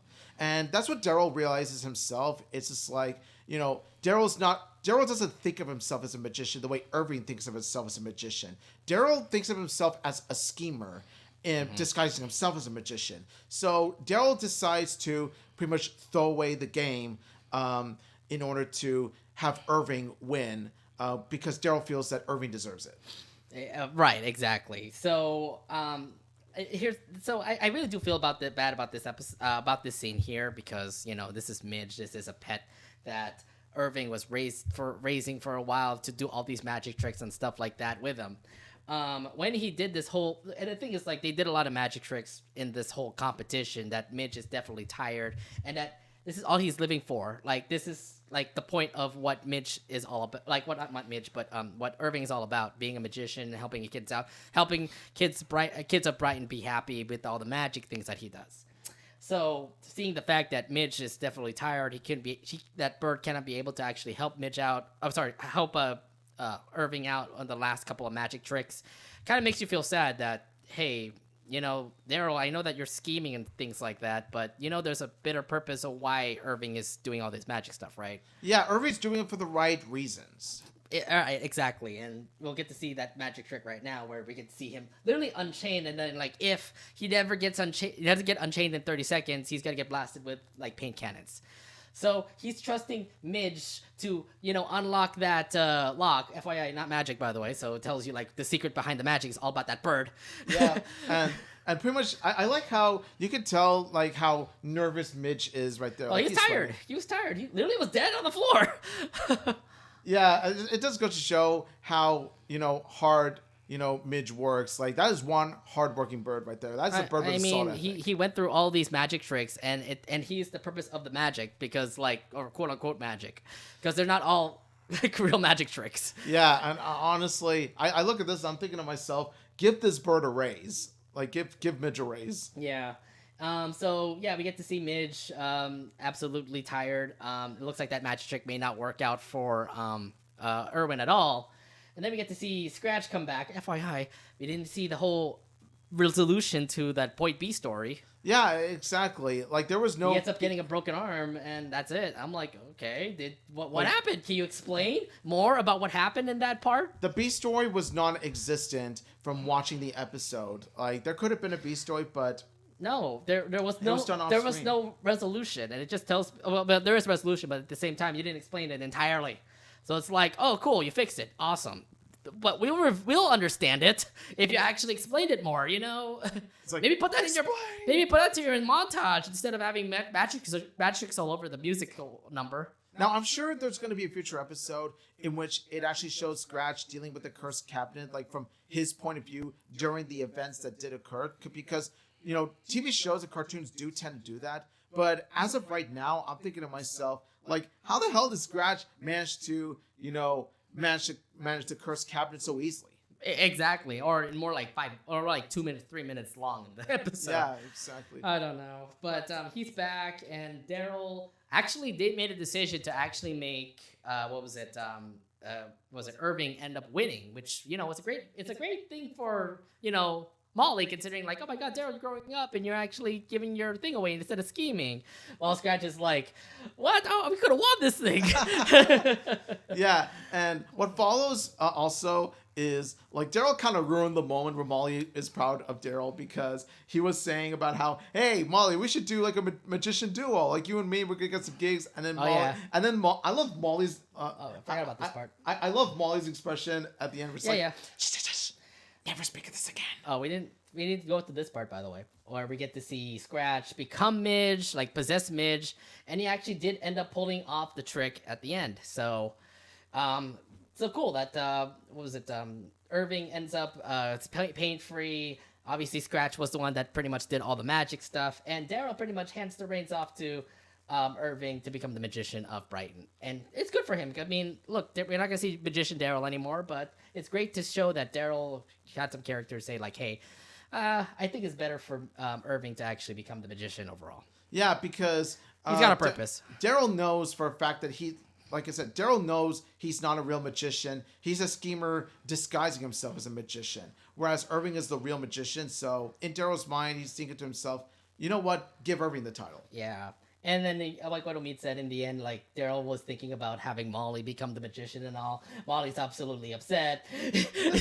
all these emotions out here for Molly's like, never speak of this again. Yes. Never speak of this again. She literally flies away. How's she like, it's magic. It's the magic that she has. Yeah. Like, to quote, and even Scratch points out too. It's like, how is she able to do that? I'm sitting there to myself. I don't know. You tell me, Bill. How did Molly become a magician herself? Literally in this episode, like this long lost secret that Molly has, that she became a magician at the end. Bill, Bob, you tell me. You tell me. Bill and Bob, you definitely did not really put a lot of answers to this episode. You literally just went fast in this episode. Like, we could have at least had some side episodes where we get to see like Molly actually lightening up and actually see like that that she actually likes magic instead of like, you know, hiding the fact that she's not hates magic and all. Because we led through it all. We were like leading into this thought that Molly just loves. That Molly likes magic or doesn't like magic. And then now in the end, she just ends up like becoming a magician herself, like being a really good magician herself. I'm sorry, that doesn't make any sense. This is really pointless on Molly's part. Yeah, honestly, like. I have all the respect for Bill and Bob. I love these two guys so much, and I respect what they have done as creators. But I gotta say, Bill, Bob, guys, this isn't your best work. This is definitely not your best work. These pair of episodes were not your best episodes. This is why I'm just absolutely angry with the fact these two episodes were useless. Like, we didn't get a plot line for Scratch's backstory, which I thought was going to happen, considering that the title was called Death Day, Happy Death Day or something. And then like we have this episode here where we get to see Molly where we get to see like the whole Alaka-sham thing where we're thinking like, oh, maybe Molly can actually, you know, figure out what's going on with magic and stuff, but she ends up being a magician, which ends up becoming like such a useless, pointless thing that for Molly, I am like so confused. I was just like, what the hell happened in these two episodes? This was definitely not a great weekend for Molly Mcgee. I was just not okay with these episodes. And what makes it worse is that, here's the thing, that all of these wouldn't bother me so much if not for the fact that like it goes against the title of what the show is about in the first place, because the name of the show is called The Ghost and Molly Mcgee. The first two words in the title are The Ghost and Molly Mcgee. And I feel like, you know, for a show called The Ghost and Molly Mcgee, they underused the Ghost way too much in season 2. Like, they heavily underused the Ghost Scratch. They had a plot line where Scratch is the chairman, and we don't see much of him as a chairman. We've seen a lot of ghosts pop up where he summons ghosts for a Halloween bash. And again, his responsibilities of being a chairman turns out to be not working out at all, especially in this episode where we get to see him just absolutely like forget his job, and he ends up ruining a whole, I don't know what happened in the ghost world because we never get that revealed. Yeah. It's just that a cabinet got broken and they have to fix it, and apparently they fixed it, and we never get to see the whole purpose about the fixing part. Again, while you can argue that it is technically in character for Scratch to neglect his duties and be a lazy slob as he was in season 1, it doesn't really excuse the lack of Ghost World, the lack of Scratch's character arc as, you know, the chairman. It doesn't excuse all that. Like the in-character excuse can go so far. Mm-hmm. I can't say much about this. I mean, like I said, bad week of episodes for The Ghost of Molly Mcgee. So I got nothing much to say. It's more like Bill and Bob, you definitely did a really bad job on these two episodes. I'm bashing this way too hard right now. Maybe not enough. but I am not okay with these two. Like, Yeah. I'm sorry. Please don't make Molly a magician, especially when Molly is a huge hater of magicians. Very hypocritical of Molly to do. And of course, we still want to see more of Scratch's backstory, considering that you have Ada, and there's no talk about Ada ever since. And I'm like, what's going on? Again, really pointless episodes. Hashtag where's Ada? Like, pretty much make it a hashtag. Be like, hashtag we want Ada. Hashtag bring back Ada. Anything else you want to bring up from these two episodes, or? All I gotta say is, Bill, Bob, you've done better. Please look back on your best work and be inspired by it. I think you can like go back to season 1 and actually make some good stories out of that. That's true. That too, yeah. Yeah. That's pretty much it for episode reviews. We do have brand new episodes coming out, which, by the way, as of this recording, the 2 episodes of the Ghost of Malibu just came out. Fona and Game On. Should I even say it right now? Go ahead. There's the pointing episodes again. Ooh, more red flags from the show. From us. Like, I don't know. I mean, we're seeing more red flags from season 2. Like, it's still not improving. Like, I was expecting, like, after the Molly reveal, I was thinking, like, maybe there could be better episodes coming in the run, maybe some more secrets being revealed. But no, we're ending up with just some fluff, some useless, like, filler episodes. And I'm like, where's the point of, like, a big season finale, you know?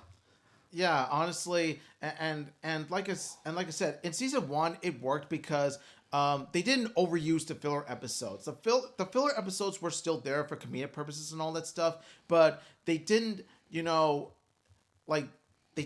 outweigh the important episodes.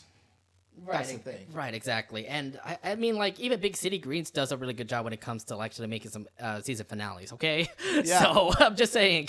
Big City Greens is a perfect example of how they pretty much put a balance in between the episodic episodes and the episodes that build up to bigger arc. If anything, if you look back at, like, the season finales of, like, how Big City Greens is, like, Gloria had a cafe at the end of season 2. What was it? Season 3, you get to see the Greens going back to Big City. So it tells you, like, they have some interesting plot points moving into the new season. And, like, for the Ghost of Molly Mcgee, where is that gonna go into? Because, like, I don't see much when it comes to, like, what can be revealed coming into the 3rd season, if there is gonna be a 3rd season. All I better say is that season 2, you better end on a high note, because so far from what I've seen, you're pretty low right now. Yeah, but yeah, we'll review Fona and Game On the next Anination Podcast episode. So get ready for that, by the way. If you are still a fan of Ghost of Molly Mcgee after this. Which most of you are. I don't know anyone who's like, oh, I'm quitting Ghost of Molly Mcgee. It's more along the lines of... there's a lot of people that did after the Molly reveal. Oh, really? Yeah, people don't like their ships. Well, see, they do it for stupid reasons. They don't do it because, oh, they feel the show is dipping. No, they only do it for, like, their, self-entitled reasons. Yeah, I don't know. I just feel like the fandom kind of gets a little toxic sometimes. Yeah. Okay, yeah, that's the end of our episode review of Ghost of Molly Mcgee. It's actually a pretty long one, but I'm guessing it's just more of just us bashing this episode. Yeah, but let's go...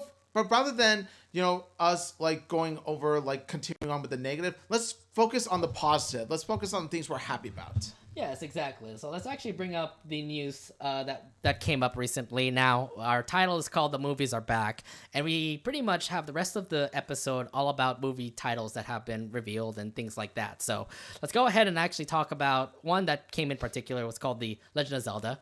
So Nintendo and Sony Pictures have said that they're going to build a brand new movie, a new live-action movie relating towards The Legend of Zelda. FYI, this is live action, not animated. And this also was approved by the man himself, the one who created Zelda. Yeah, so pretty much now a bit of a backstory. I'm not much of a diehard Legend of Zelda fan. I've played a few games here and there. Like, I've played Ocarina of Time, I've played Wind Waker, I've played Breath of the Wild. I still haven't finished any of them, but I will say, like... I'm sorry, what? You haven't finished any of them? I didn't finish any How of them. you not finished Wind Waker? That's my favorite, game. Zelda game. I will say, though, like, out of all the 3, Wind Waker is the one that, I say is my favorite one. But needless to say, I'm much more of a Mario fan. Like, I've played much more of the Mario games than the Zelda games, but I do see the appeal. Zelda is such an amazing franchise. Like, all the adventures that they have, Ocarina of Time, Majora's Mask, Twilight Princess, like, all of these, like, Zelda games are amazing if you at least commit yourself to playing these games. Again, I see the appeal. I do see the appeal of Legend of Zelda, okay? Don't get me wrong, Zelda fans. Like I said, I see the appeal of the games, but it's just that I don't play the Zelda games as often as I do other video game franchises, is what I'm saying. But I do see the strengths that come with it. Like, the design and the animation of the games is really stellar. It's breathtaking. And then, of course, the gameplay is really solid. It's pretty much having you pretty much choose which weapon to use, whether it be a bomb, a sword, and all that stuff. And yeah, I will say, like, Legend of Zelda did revolutionize video game. It helped change video games to what it is today. Yeah, so I mean, I've been a fan of Zelda ever since. I haven't played Tears of the Kingdom, just because I haven't finished Breath of the Wild. Okay, so that's why. Yeah. But I've played Majora's Mask. I've played Ocarina of Time. I've played like even the Game Boy Advance games, even the 3DS games too. But my favorite, no doubt, is Wind Waker. Like, when it came to the GameCube, I was no doubt a fan of it. I'm a fan of Toon Link, by the way, ever since. And that's why you're a Smash. That's why I played Toon Link in Super Smash Brothers. Plus, I'm also really good at Toon Link. Yeah. So. Yeah. There's no Toon Link in this movie, unfortunately, but unless somehow they make a Zeldaverse movie, but let's be honest. That's just me overthinking it. That's just me, like, being spoiled by all this multiverse concepts we're getting nowadays. Yeah, but here's the thing, like, the Super Mario Brothers movie is a animated movie. This is a live action movie, so I don't know how you can actually correlate animation with live action. You have seen that before. This ain't no Who Framed Roger Rabbit, okay? Oh yeah, no. Here's the thing, though. Now, of course, Legend of Zelda is live action. Super Mario Bros. Is animated, like you said. However, they do have two things in common, and then, of course, they are Nintendo properties. Not only are they Nintendo properties, not only are they movies based on Nintendo properties, but they're movies based on the top two biggest Nintendo properties. And also, both of them have Shigeru Miyamoto involved in them. Yeah, so the thing that kind of, like, piques my interest was the fact that Miyamoto is proving this. So, under his direction, the movie might be successful. I mean, it did well with the Super Mario Brothers movie, so... And that's kind of the thing. That's what I want to bring up also. It's just the fact that already there's massive great signs by the fact of, like, the Mario movie did well, especially when Nintendo collided with Illumination. That's another thing. One other thing, too, is that video game movies, at least most of them, video game properties like movies and shows, if you include the Last of Us series, they've been doing much better, much more significantly better in comparison to the past. Like, not only have we gotten, like, the Mario Bros. Movie, but we've even got, like, non-Nintendo, adaptations that have done well as well. I already mentioned before The Last of Us on HBO. Already it's getting high praise, getting nominations and all that stuff. So pretty much from where we're at, movies and shows based on video games are in a much better state than it has been in the past. I mean, if anything, it definitely does show that video games and movie collaborations are doing really well. But when it comes to, like, live action Zelda, it all depends on, like, well, when I'm thinking about, like, how the Zelda movie is gonna go, it all depends on, like, who's gonna be playing who. Like, who's gonna be Zelda, who's gonna be Link, who's going to be Ganondorf, you know? Tom Holland is Link. Okay, I had a feeling Tom Holland could be Tom Holland or Chris Pratt, because he's in everything. Really? Okay. We're gonna, you know what? Save that. Save that for another topic we're gonna bring up later on, because there's actually a Chris Pratt lead project. We'll talk about that later. I'm just saying, we're going back to Zelda, okay? But Tom Holland definitely is, like, a very top candidate. Elijah Wood could also be a part of that. I could see him become a... See, Elijah Wood works so well just based off of the fact that he was Frodo. Frodo from Lord of the Rings, which ended up being a very popular, fantasy movie franchise. And here's the thing, like, we're in a day and age where the fantasy genre, like Lord of the Rings, like you mentioned, there's also Witcher, Game of Thrones, and all that stuff. I know you just mentioned a lot of the video games, dude. And I'm getting started. Like, the video game adaptations have been doing well. Same with fantasy. Same with fantasy themed media. Like it's getting very popular nowadays based on the previous things I mentioned. So it could work well based on the fact off of that. Yeah, I like I said, I don't know how the casting is going to go, but I mean, we gotta find out who's going to be Ganondorf, who's going to be Zelda. Somebody also said in our chat, like, will Link speak Hylian? Which is like more like, yeah. Are we just gonna hear that from Link? Well, here's the thing. In the Mario movie, we thought that. Here's the thing. If Mario is able to speak clearly, as just a regular man and not with a high Italian plumber voice, then honestly, I think they could do much more with Link's dialogue, other than saying, yeah. Well, he never had any dialogue in the game, so that's the issue too. But here's the thing. I think they could somehow manage to add in new things to Link as a character and manage to make it work well. Right. Well, if anything, like, I'm in for the ride. I mean, it's going to be coming out in 2024, 2025, but Sony Pictures better not mess it up. You have a good reputation already with the Mario Brothers movie, and there's going to be 2 coming out, so. Sony Super Mario Bros. Movie was under Illumination. I'm just saying, like, you have a good reputation, Nintendo, with your movies. I didn't say Illumination. I'm just saying, whatever company Nintendo is collaborating with. Maybe Nintendo might work with Warner Brothers for a Donkey Kong movie. Or, Nintendo might work with, Universal Studios for another movie, I'm kind of thinking, I was actually thinking to myself, what if Nintendo actually collided with DreamWorks to work on a Star Fox movie? Oh, that'd be pretty sick, actually. I mean, like, DreamWorks has done, furry movies, like furry anthropomorphic furry like the animal bad movies. Guys? Yeah, I know furries were into bad guys. They've done it well before with the bad guys. They could do it well again with Star Fox. Wait, what? Oh, yeah, maybe. I don't know. I mean, like, we could get a good collaboration or anything, but nonetheless, I mean, I'm pretty excited for it. We'll see how it goes. Yeah. Another movie that we want to mention as well is called The Avatar: The Last Airbender. Yes, there is a brand new live-action movie for... not movie, but show. But a series with Avatar: The Last Airbender. There was a movie, and let's say it didn't end well. Yeah. So the trailer came out for the new Netflix show. It looked pretty amazing considering how the cast is, especially like Iroh, for example. You literally have the guy from the Kim's Convenience be a part of that. And yes, he's already doing a great job being Iroh. I know. I would imagine Iroh, like, whenever Zuko's like, I'm going to go catch the Avatar, Iroh was like, okay, I see you. Oh, God, you're reminding me of Kim's Convenience now. God damn it. Yes. Apape? What apape? What apape? Yeah, another thing, too, is that there's already a character named Appa, and I'm thinking to myself, we already have an Appa. That's not the Appa. That's not that Appa. Appa's the freaking, like, rideable thing. Like, there's already an Appa in, Avatar: Last Airbender or something. I'm thinking to myself, like, the actor that played Iroh was Appa before, but a different Appa. Yeah, but it's not the Appa that we know, okay, sir? But, okay, so the cast is different. I mean, I don't know who really are, like, the main characters of the cast out there. I know that we have an Aang, we have a Katara, we have a Sokka, we have a Zuko.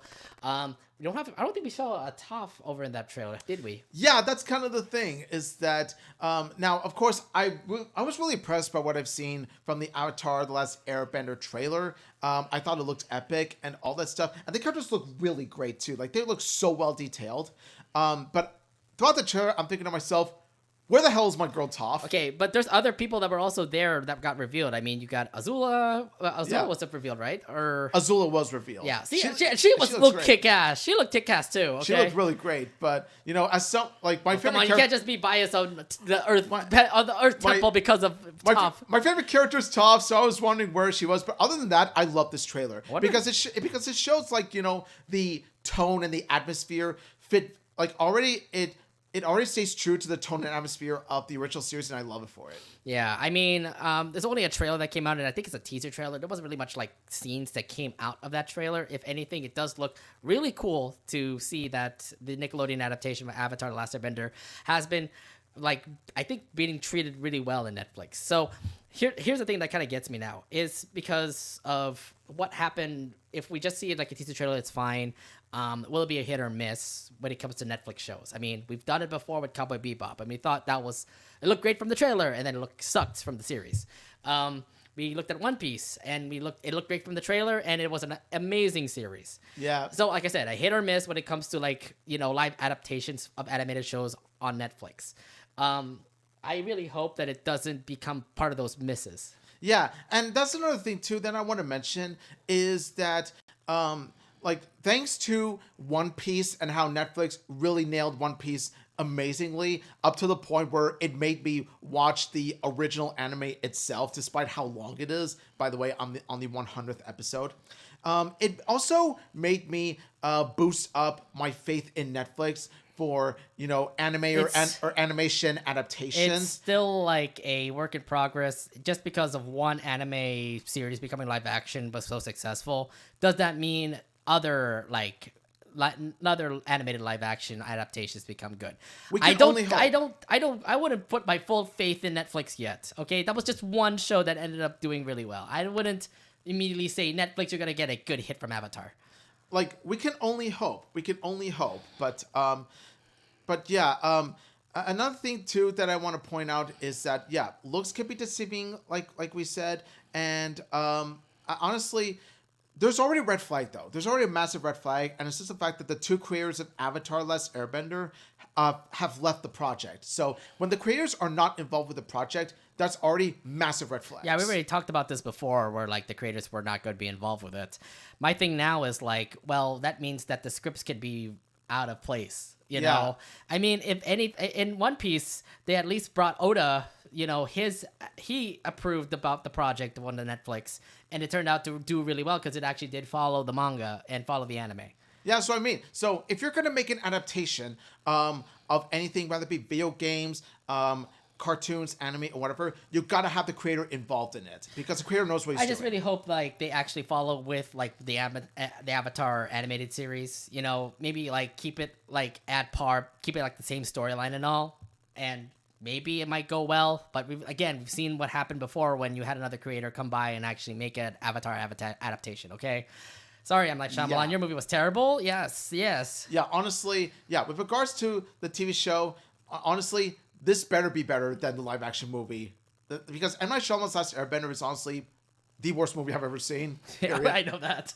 The worst. So yes, I mean, I'm excited for it, and I just hope it does do really well on Netflix. We can only hope. Okay, so let's actually move on to another piece of movie news. This new trailer came out literally this week while we were recording for this new Garfield movie. Now, that's coming out in 2024, and we already had some pretty big reveals from it. I mean, it's supposed to be like a how John ended up getting Garfield, which was pretty cute. We ended up seeing like a Garfield that's really cute and all. Yes. Yeah. In a way, it's sort of reminiscent. It's similar to the beginning of Scoob and how Shaggy met Scooby-Doo. It sort of reminded me of that. There was that, and there also is the life of Garfield, literally when he's grown up and all. And it's interesting because like the trailer kind of shows like how he was, adopted from John. And then also the fact that, Odie's there too, so it's cool that you get to get Odie back. Odie. Also the fact about like where he was born and all. So this new story about Garfield of where he was born is something. Considering like he meets up with a fat cat and they both go on adventures together. That's pretty much the point of the whole movie, I guess. Yeah, I just want to say like, from what I seen with the trailer, like I loved what they did, especially with the animation. Of course, Sony really, of course, continues to nail the animation style because it looks so stylized. It looks really great. Oh, by the way, like the whole 3D animation and all that looks great. It looks really great, by the way, if you look at the trailer. So yeah, definitely. And a bit of a backstory. When I was a kid, I was a massive fan of Garfield. I just remember watching Garfield on Nickelodeon. Just those Garfield and Friends things, yeah. Garfield and Friends was very entertaining. I loved it so much. Not just that, but I would also read the comic strips as well. I remember every Sunday when I would wake up, the first thing I would do is I would grab the newspaper and then I would pretty much go straight to the page of where they have the comic strips, and I would always spot Peanuts and Garfield. Yeah, I usually do that on Sunday mornings, but then I grew up. I mean, who reads the newspaper anymore? Yeah, honestly, like if you want to read the newspaper, read it on your phone. Anyway, also I also grew up with the live action Garfield movies. Oh, do you like what was it? What was his name again? Bill Murray as Garfield. You like Bill Murray's Garfield? I didn't like it. When I was a kid, let's keep in mind, I was a kid during the time, and of course, I would have this mindset of, oh, it's Garfield, that means it's automatically good. I was a kid. But when I look at it as an adult, I think to myself, there's way too much, how did I put it? In the first movie, especially, there's way too much product placement. Way too much of it. I think it must be really cringy. I mean, I didn't really like that new live action adaptation. That was like years ago, by the way, like 2012, 2013, if I remember. Yeah, it's one of those years. But I remember they had one movie and they had a sequel movie, and I was like, I was not interested in that. So yeah, no, like I'd rather stick with like the Garfield that isn't bloated with CGI, like because you literally had live action with a CGI cat. And it looked so uncanny. Yeah. When I look at this adult, I'm thinking to myself, the CGI was really uncanny. No, it's exactly, and it just makes it feel weird. This, however, the animation in Garfield like blends so well with the overall look of the film. Oh yeah, it definitely does, and I really am interested in like how this story is, because it's just brand new. Like we get to see how where Garfield was born, where his mom and dad are. I mean, pretty sick. There's some people that also get revealed in this trailer. Chris Pratt is Garfield again. Chris Pratt is in everything now. Chris Pratt's in everything. I guess that's the thing now. Chris Pratt's in everything. He's Mario. He's Chris Pratt as Mario. Chris Pratt as Garfield. What's next? Chris Pratt as the Cat in the Hat. Oh my god. I'm just gonna say right now, like Chris Pratt is gonna be in the new Cat in the Hat movie. It's not gonna be surprising in the slightest. The Chris and the Pratt. Well, Chris Pratt was also in the Lego movie too. So again, a lot of more lead animated roles that Chris Pratt is into, and now he's got Garfield, the legendary cat that everyone knows in the comic strips. I don't know what it is about Chris Pratt being like a household name in voice acting. Like, rather it be just, his name attached to it because he's a big name Hollywood actor thanks to Guardians of the Galaxy. Or maybe he has that, voice that just gives out the impression of, yeah, that's who I want as the character. His voice works so well. I don't know what it is, but something about, Chris Pratt being voiced as iconic characters is like an ongoing trend.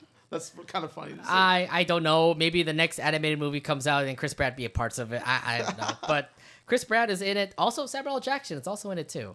Yeah, so in this movie, Nick Fury is Star-Lord's father. Nick Fury is Star-Lord's father, ladies and gentlemen. Don't need to compare Marvel out of this now. I mean, the jokes write themselves. The movie's doing it for me. But regardless, yeah, we're getting a new cat. And, it's a cat that doesn't really appear in any of the Garfield media. Like, he doesn't appear in the comics or the cartoons or anything like that. He's pretty much an original character. Yeah, I was just weirded out with the whole father thing. So that's like I said, it's absolutely brand new. So this is just brand new stories that is like really out of what the comics have had or what the cartoons have had before. So, I mean, I'm into it. I'll see how it goes. It does look really great animation-wise. Garfield movie 2024, so get ready for that. Yeah, so I'm open to it, and it's going to make or break the movie. So Apple TV Plus is actually bringing out a brand new movie for Peanuts. Peanuts movie, original Peanuts movie from Apple TV Plus. Looks like they have the rights to another new movie for Peanuts. I haven't. The Peanuts movie came out from Blue Sky. Unfortunately, Blue Sky got bought out by Disney. It's all gone now. So now Peanuts is being adapted into Apple TV Plus's studios now, and now they're making a brand new movie. Look, I mean, we're talking about comic strips. We're not talking about the Peanuts comic strips now. Your thoughts on like this announcement and how it is? Because there's no trailer that came out yet. It's just an announcement. I was very excited for this, mainly because of the fact of like I'm a really big Peanuts fan. I still am to this day. Like I grew up with the Peanuts from the cartoons, the movies, to the comic strips. And of course, all the characters in this were so lovable and charming. So yeah, needless to say, of course, I'm very excited for this project because it's pretty much the Peanuts kids and Snoopy and Woodstock going into the big city. And they're keeping the same animation style as they did in the 2015 Peanuts movie, from what I've seen here, because it's the same animation style they used in the first Peanuts movie. So, I mean, the Peanuts movie definitely looked great from what Blue Sky had before. But then again, you look back at the other like Peanuts specials. You got the Great Pumpkin Charlie Brown, the Christmas Charlie Brown, and all that. I just remember growing up watching Peanuts. Not Peanuts. It's like Charlie Brown cartoons over at Nickelodeon. Yes. They didn't really say Peanuts. It's more like Charlie Brown cartoons, but you had the Peanuts characters all together.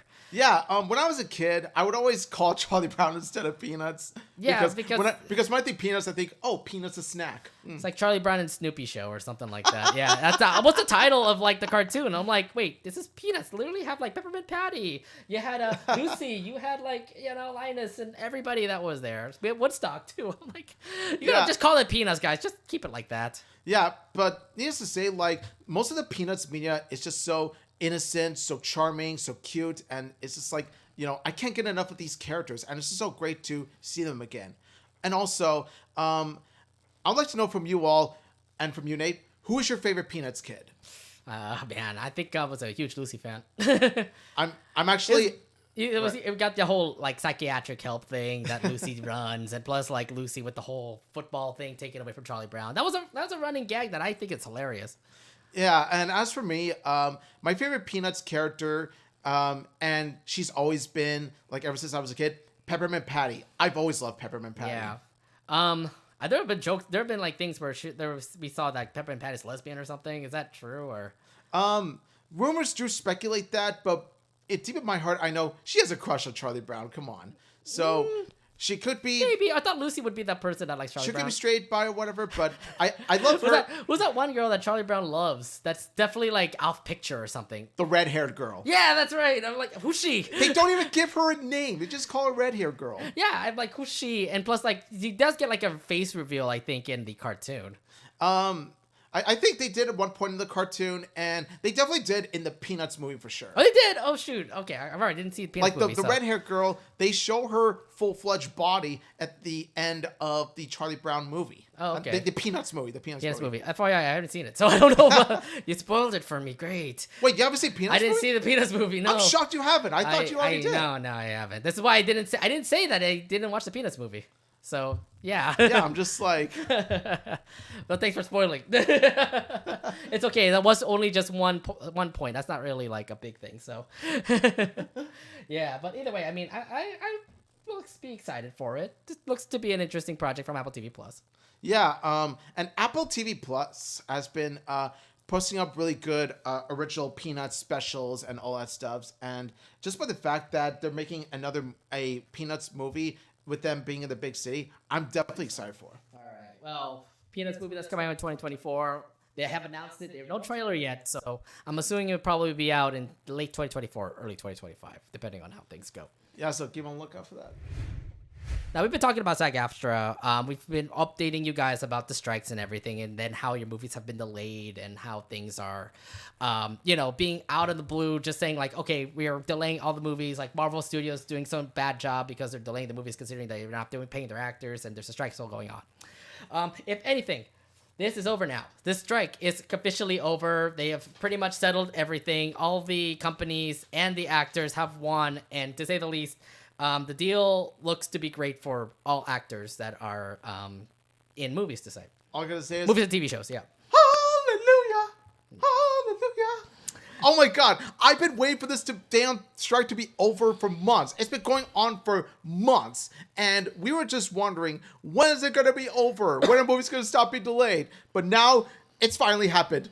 The strike has concluded.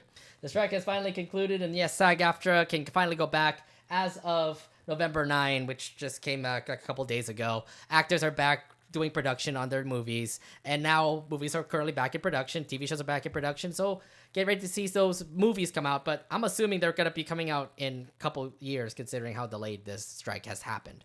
Oh yeah, to say that SAG-AFTRA has that the strike has negatively impacted the process of filmmaking would be a massive understatement, because time and time we have seen announcements of films being delayed and left and right, and all this production hell going on. It's just like, it's been a massive mess, but it's all because of Hollywood CEOs and executives pretty much not doing their fair share to make sure that the performers are doing Now, one big thing that was the big striking deal, but that was a big deal when it came to the strike, was, of course, the use of AI. The thing is that they have now found a way to actually run around the whole usage of AI. Like, according to the details of what the deal has said, AI usage could be used only via the consent of the performer. Performer will also be paid, for the use of the AI voice to say. So like say for example, like maybe an animated show could come up and then maybe they'll take their voice and put it into an animated project. They gotta make sure that they get paid for that too. Yeah, and that's one of the biggest. That's the key thing as to why the SAG-AFTRA strike happened in the first place is because of the fact that, like, in the past, like the Hollywood executives in the past month have been thinking about replacing performers with AI, and that's not fair. What performers? They need live actors. I don't think AI can actually virtually make a movie.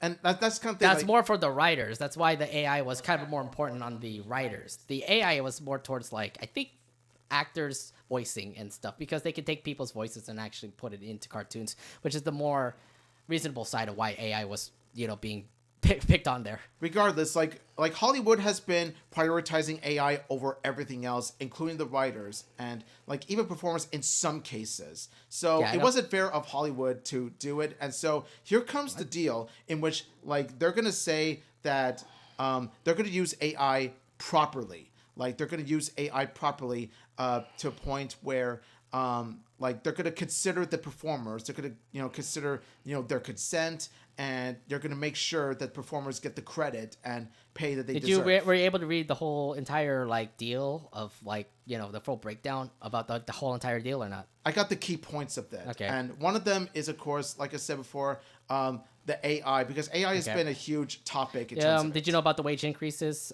Wage increase. By the way, I'm putting out the whole details now. All actors have wage increases by 7% effective immediately, so they're getting more pay for all of their acting.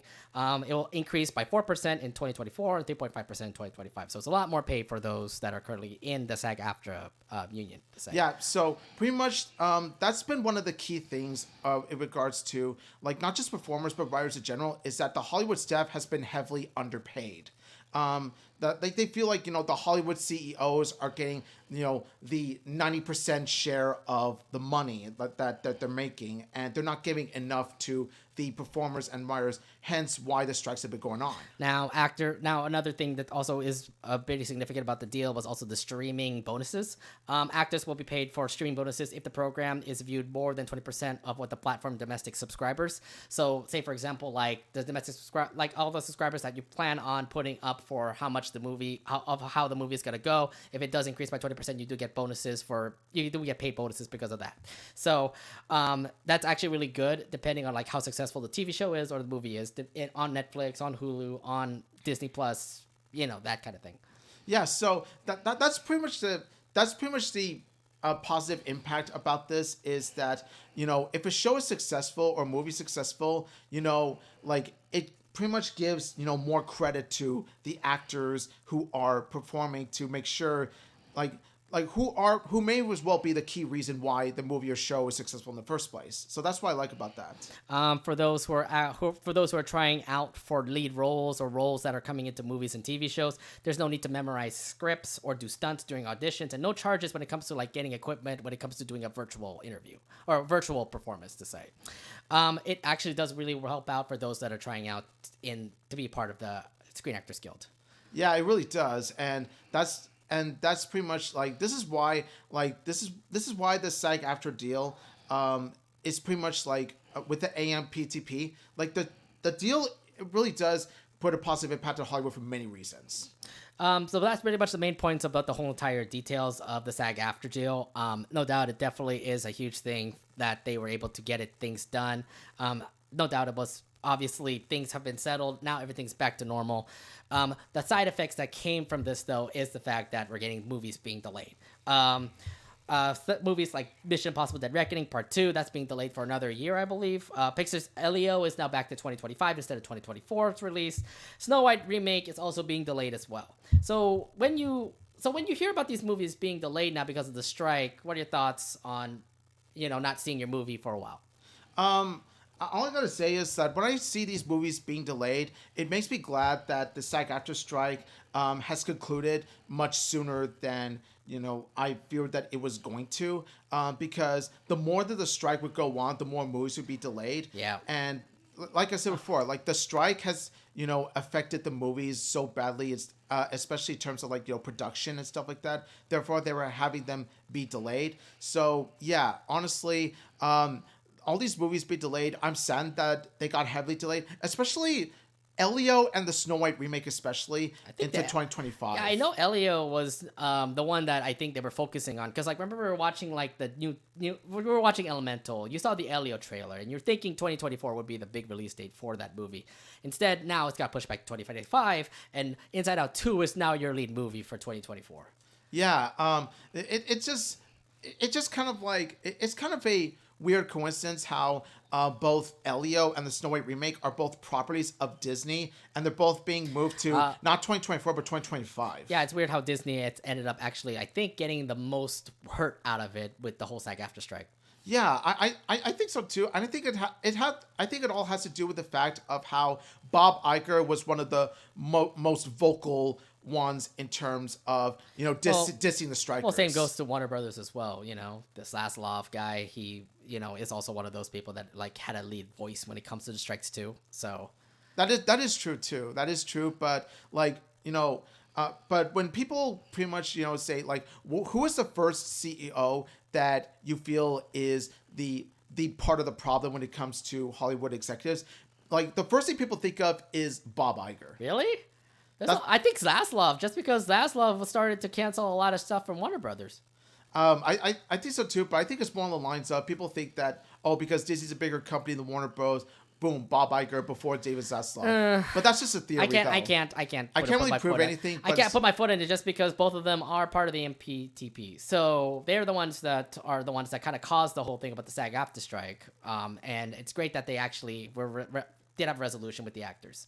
So if anything, yeah, there's that win. And Dune Part 2 also got heavily delayed also, and that's God, I love what is he Dune 2? Oh man. So yeah, you do bring up good points. It's how of course Zaslav is part of the problem as big as Iger. Therefore, his Warner movies. I'm just saying you can't really blame on one CEO. There's a lot of them, dude. The whole freaking AMPTP group was the one that kind of caused everything to pretty much go awry. The people that have led like Universal Studios, Sony Pictures, Disney, and Warner Brothers. The main four to say. They're all equally to blame, of course, but I'm wondering why movies for one particular studio got more heavily delayed than others. I'm trying to think of a reason why, but I can't really put a finger on it. Yeah, no matter what, I mean, they kept on delaying it, and of course, I think when they realized like with all these things, it's their moneymaker, It's movies and TV shows. Like anything that resembles the Disney brand, anything that resembles the Universal brand, Warner Brothers brand. They're being pushed back with all the facts that this strike is making, like, you don't have your actors anymore. You have your writers back, but you don't have your actors anymore. So they needed to do something fast because the strike was going to, like, take away a lot of their money. Yeah. So it was great that it was great they actually settled this. The actors were the last piece of the puzzle. Like, you have the writers who, like, you got the writers, that's all well and good, but what about the actors, though? Those that carry those that carry the movies and TV shows with their performances. Right, exactly. So nonetheless, I mean, it's kind of weird because like when you go to the movie theaters right now, it's very scarce when it comes to like movies like that are coming out real soon. Yeah, I mean, the only thing that like was making me go back to the movies was pretty much the Marvels. Like, what's other hit movie would we watch coming up in theaters? Maybe Wish, but which is also coming soon, by the way. Yeah, but after that, what? Nothing. So it makes sense why they need it done immediately, or else we're just gonna be having empty movie theaters. Yeah. Like honestly, like another movie we got coming up is Inside Out 2 in 2024. Well, that's in summer. That's in summer 2024. I'm just saying, like from wintertime to summertime, what are the movies that are coming in like the late winter and spring to say?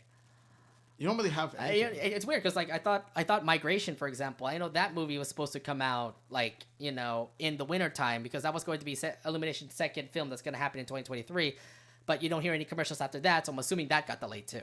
Yeah, and here's a little cute note. If you don't see a trailer or any kind of announcement for so long, like for months on end, something's up. Right. And I'm just saying, like, now you have everybody back. It's a time to finally bring your like products, finally put it into like, in the lineup to say. So maybe like Migration, for example, if it wasn't going to be coming out at Christmas time, it probably would be coming out like in March or April or something. Yeah, and needless to say, like, filmmaking is a very long process. Like the producing and everything, it's not a short task. It takes a long time. So after the strike, Like, let's be honest, movies are not gonna exactly go back to the way things were before the strike. It's gonna be a long process, but it's gonna take time. It will come back eventually. And if anything, I think the reason why they wanted to bring it back is to also promote the movie.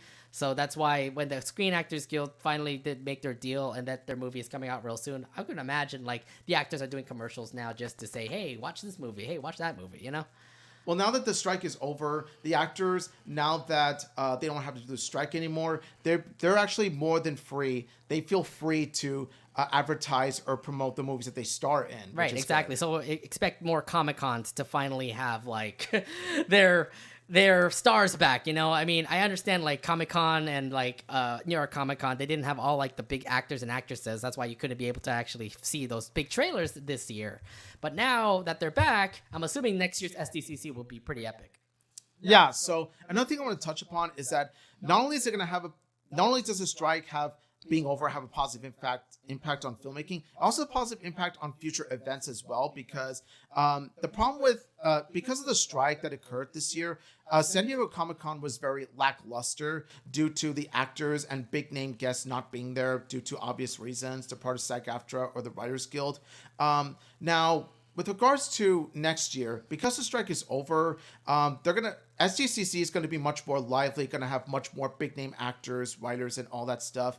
And also, there's also the fact of how the Oscars and Emmys won't be delayed anymore. I really hope not. I would love to see the Oscars back at its regular time in April or March. I don't remember. Yeah, and the Oscars themselves, like they're going to have the guests, the actors present the awards and all that stuff. They're going to be back, and they're going to present and also obviously give out the really big awards to those that made it to 2023. Yeah, because if the Oscars still went on during the strike, it would have been either heavily delayed or they would have just, put on a show without any actors presenting it or anything like that. I remember I remember on Twitter X, there was Discussing Film who was actually predicting like what would win, and according to what they're saying, Spider-Verse will win Best Animated Feature. What was it? Once Upon a Studio will probably win the Best Short Film. And that's at least predictions to say. They didn't say anything about like the nominees yet, because that's gonna be for a while, maybe next year, January, February. So, yeah. Oh yeah, Across the Spider-Verse is easily gonna get Best Animated Feature easily. Mm-hmm. Now, this contract here that SAG-AFTRA and AMPTP has signed is only effective until 2026, which means that we can only hope after 2026 that they will continue to treat the performers well. As well as have a good contract. Not really a better contract, but at least a contract that could be at least livable for all the actors in the Screen Actors Guild. Your thoughts on this hope for renewal? Because that's going to be in 3 years. Like, at least enjoy the moment right now. Do you really want to worry until 2026? Oh, I'm not saying to worry about all this stuff, but I'm just saying, like, in 2026, now, of course, the future is unpredictable, of course. You never know what's going to happen in the future and all that stuff, but we're just going to hope. We're just going to hope that in 2026 that the contract is going to get renewed. Yeah. And they're going to continue to pretty much work in livable wages and livable conditions, just like they are according to the contract. We're just going to hope that they do it. I do have hopes that they're going to renew the contract, because let's be honest, like, Hollywood has no choice but to renew the contract, because look at how it screwed over Hollywood in the movie industry like this year. I'm wondering how the last strike happened. Did they have a SAG-AFTRA strike a couple years ago or something like that?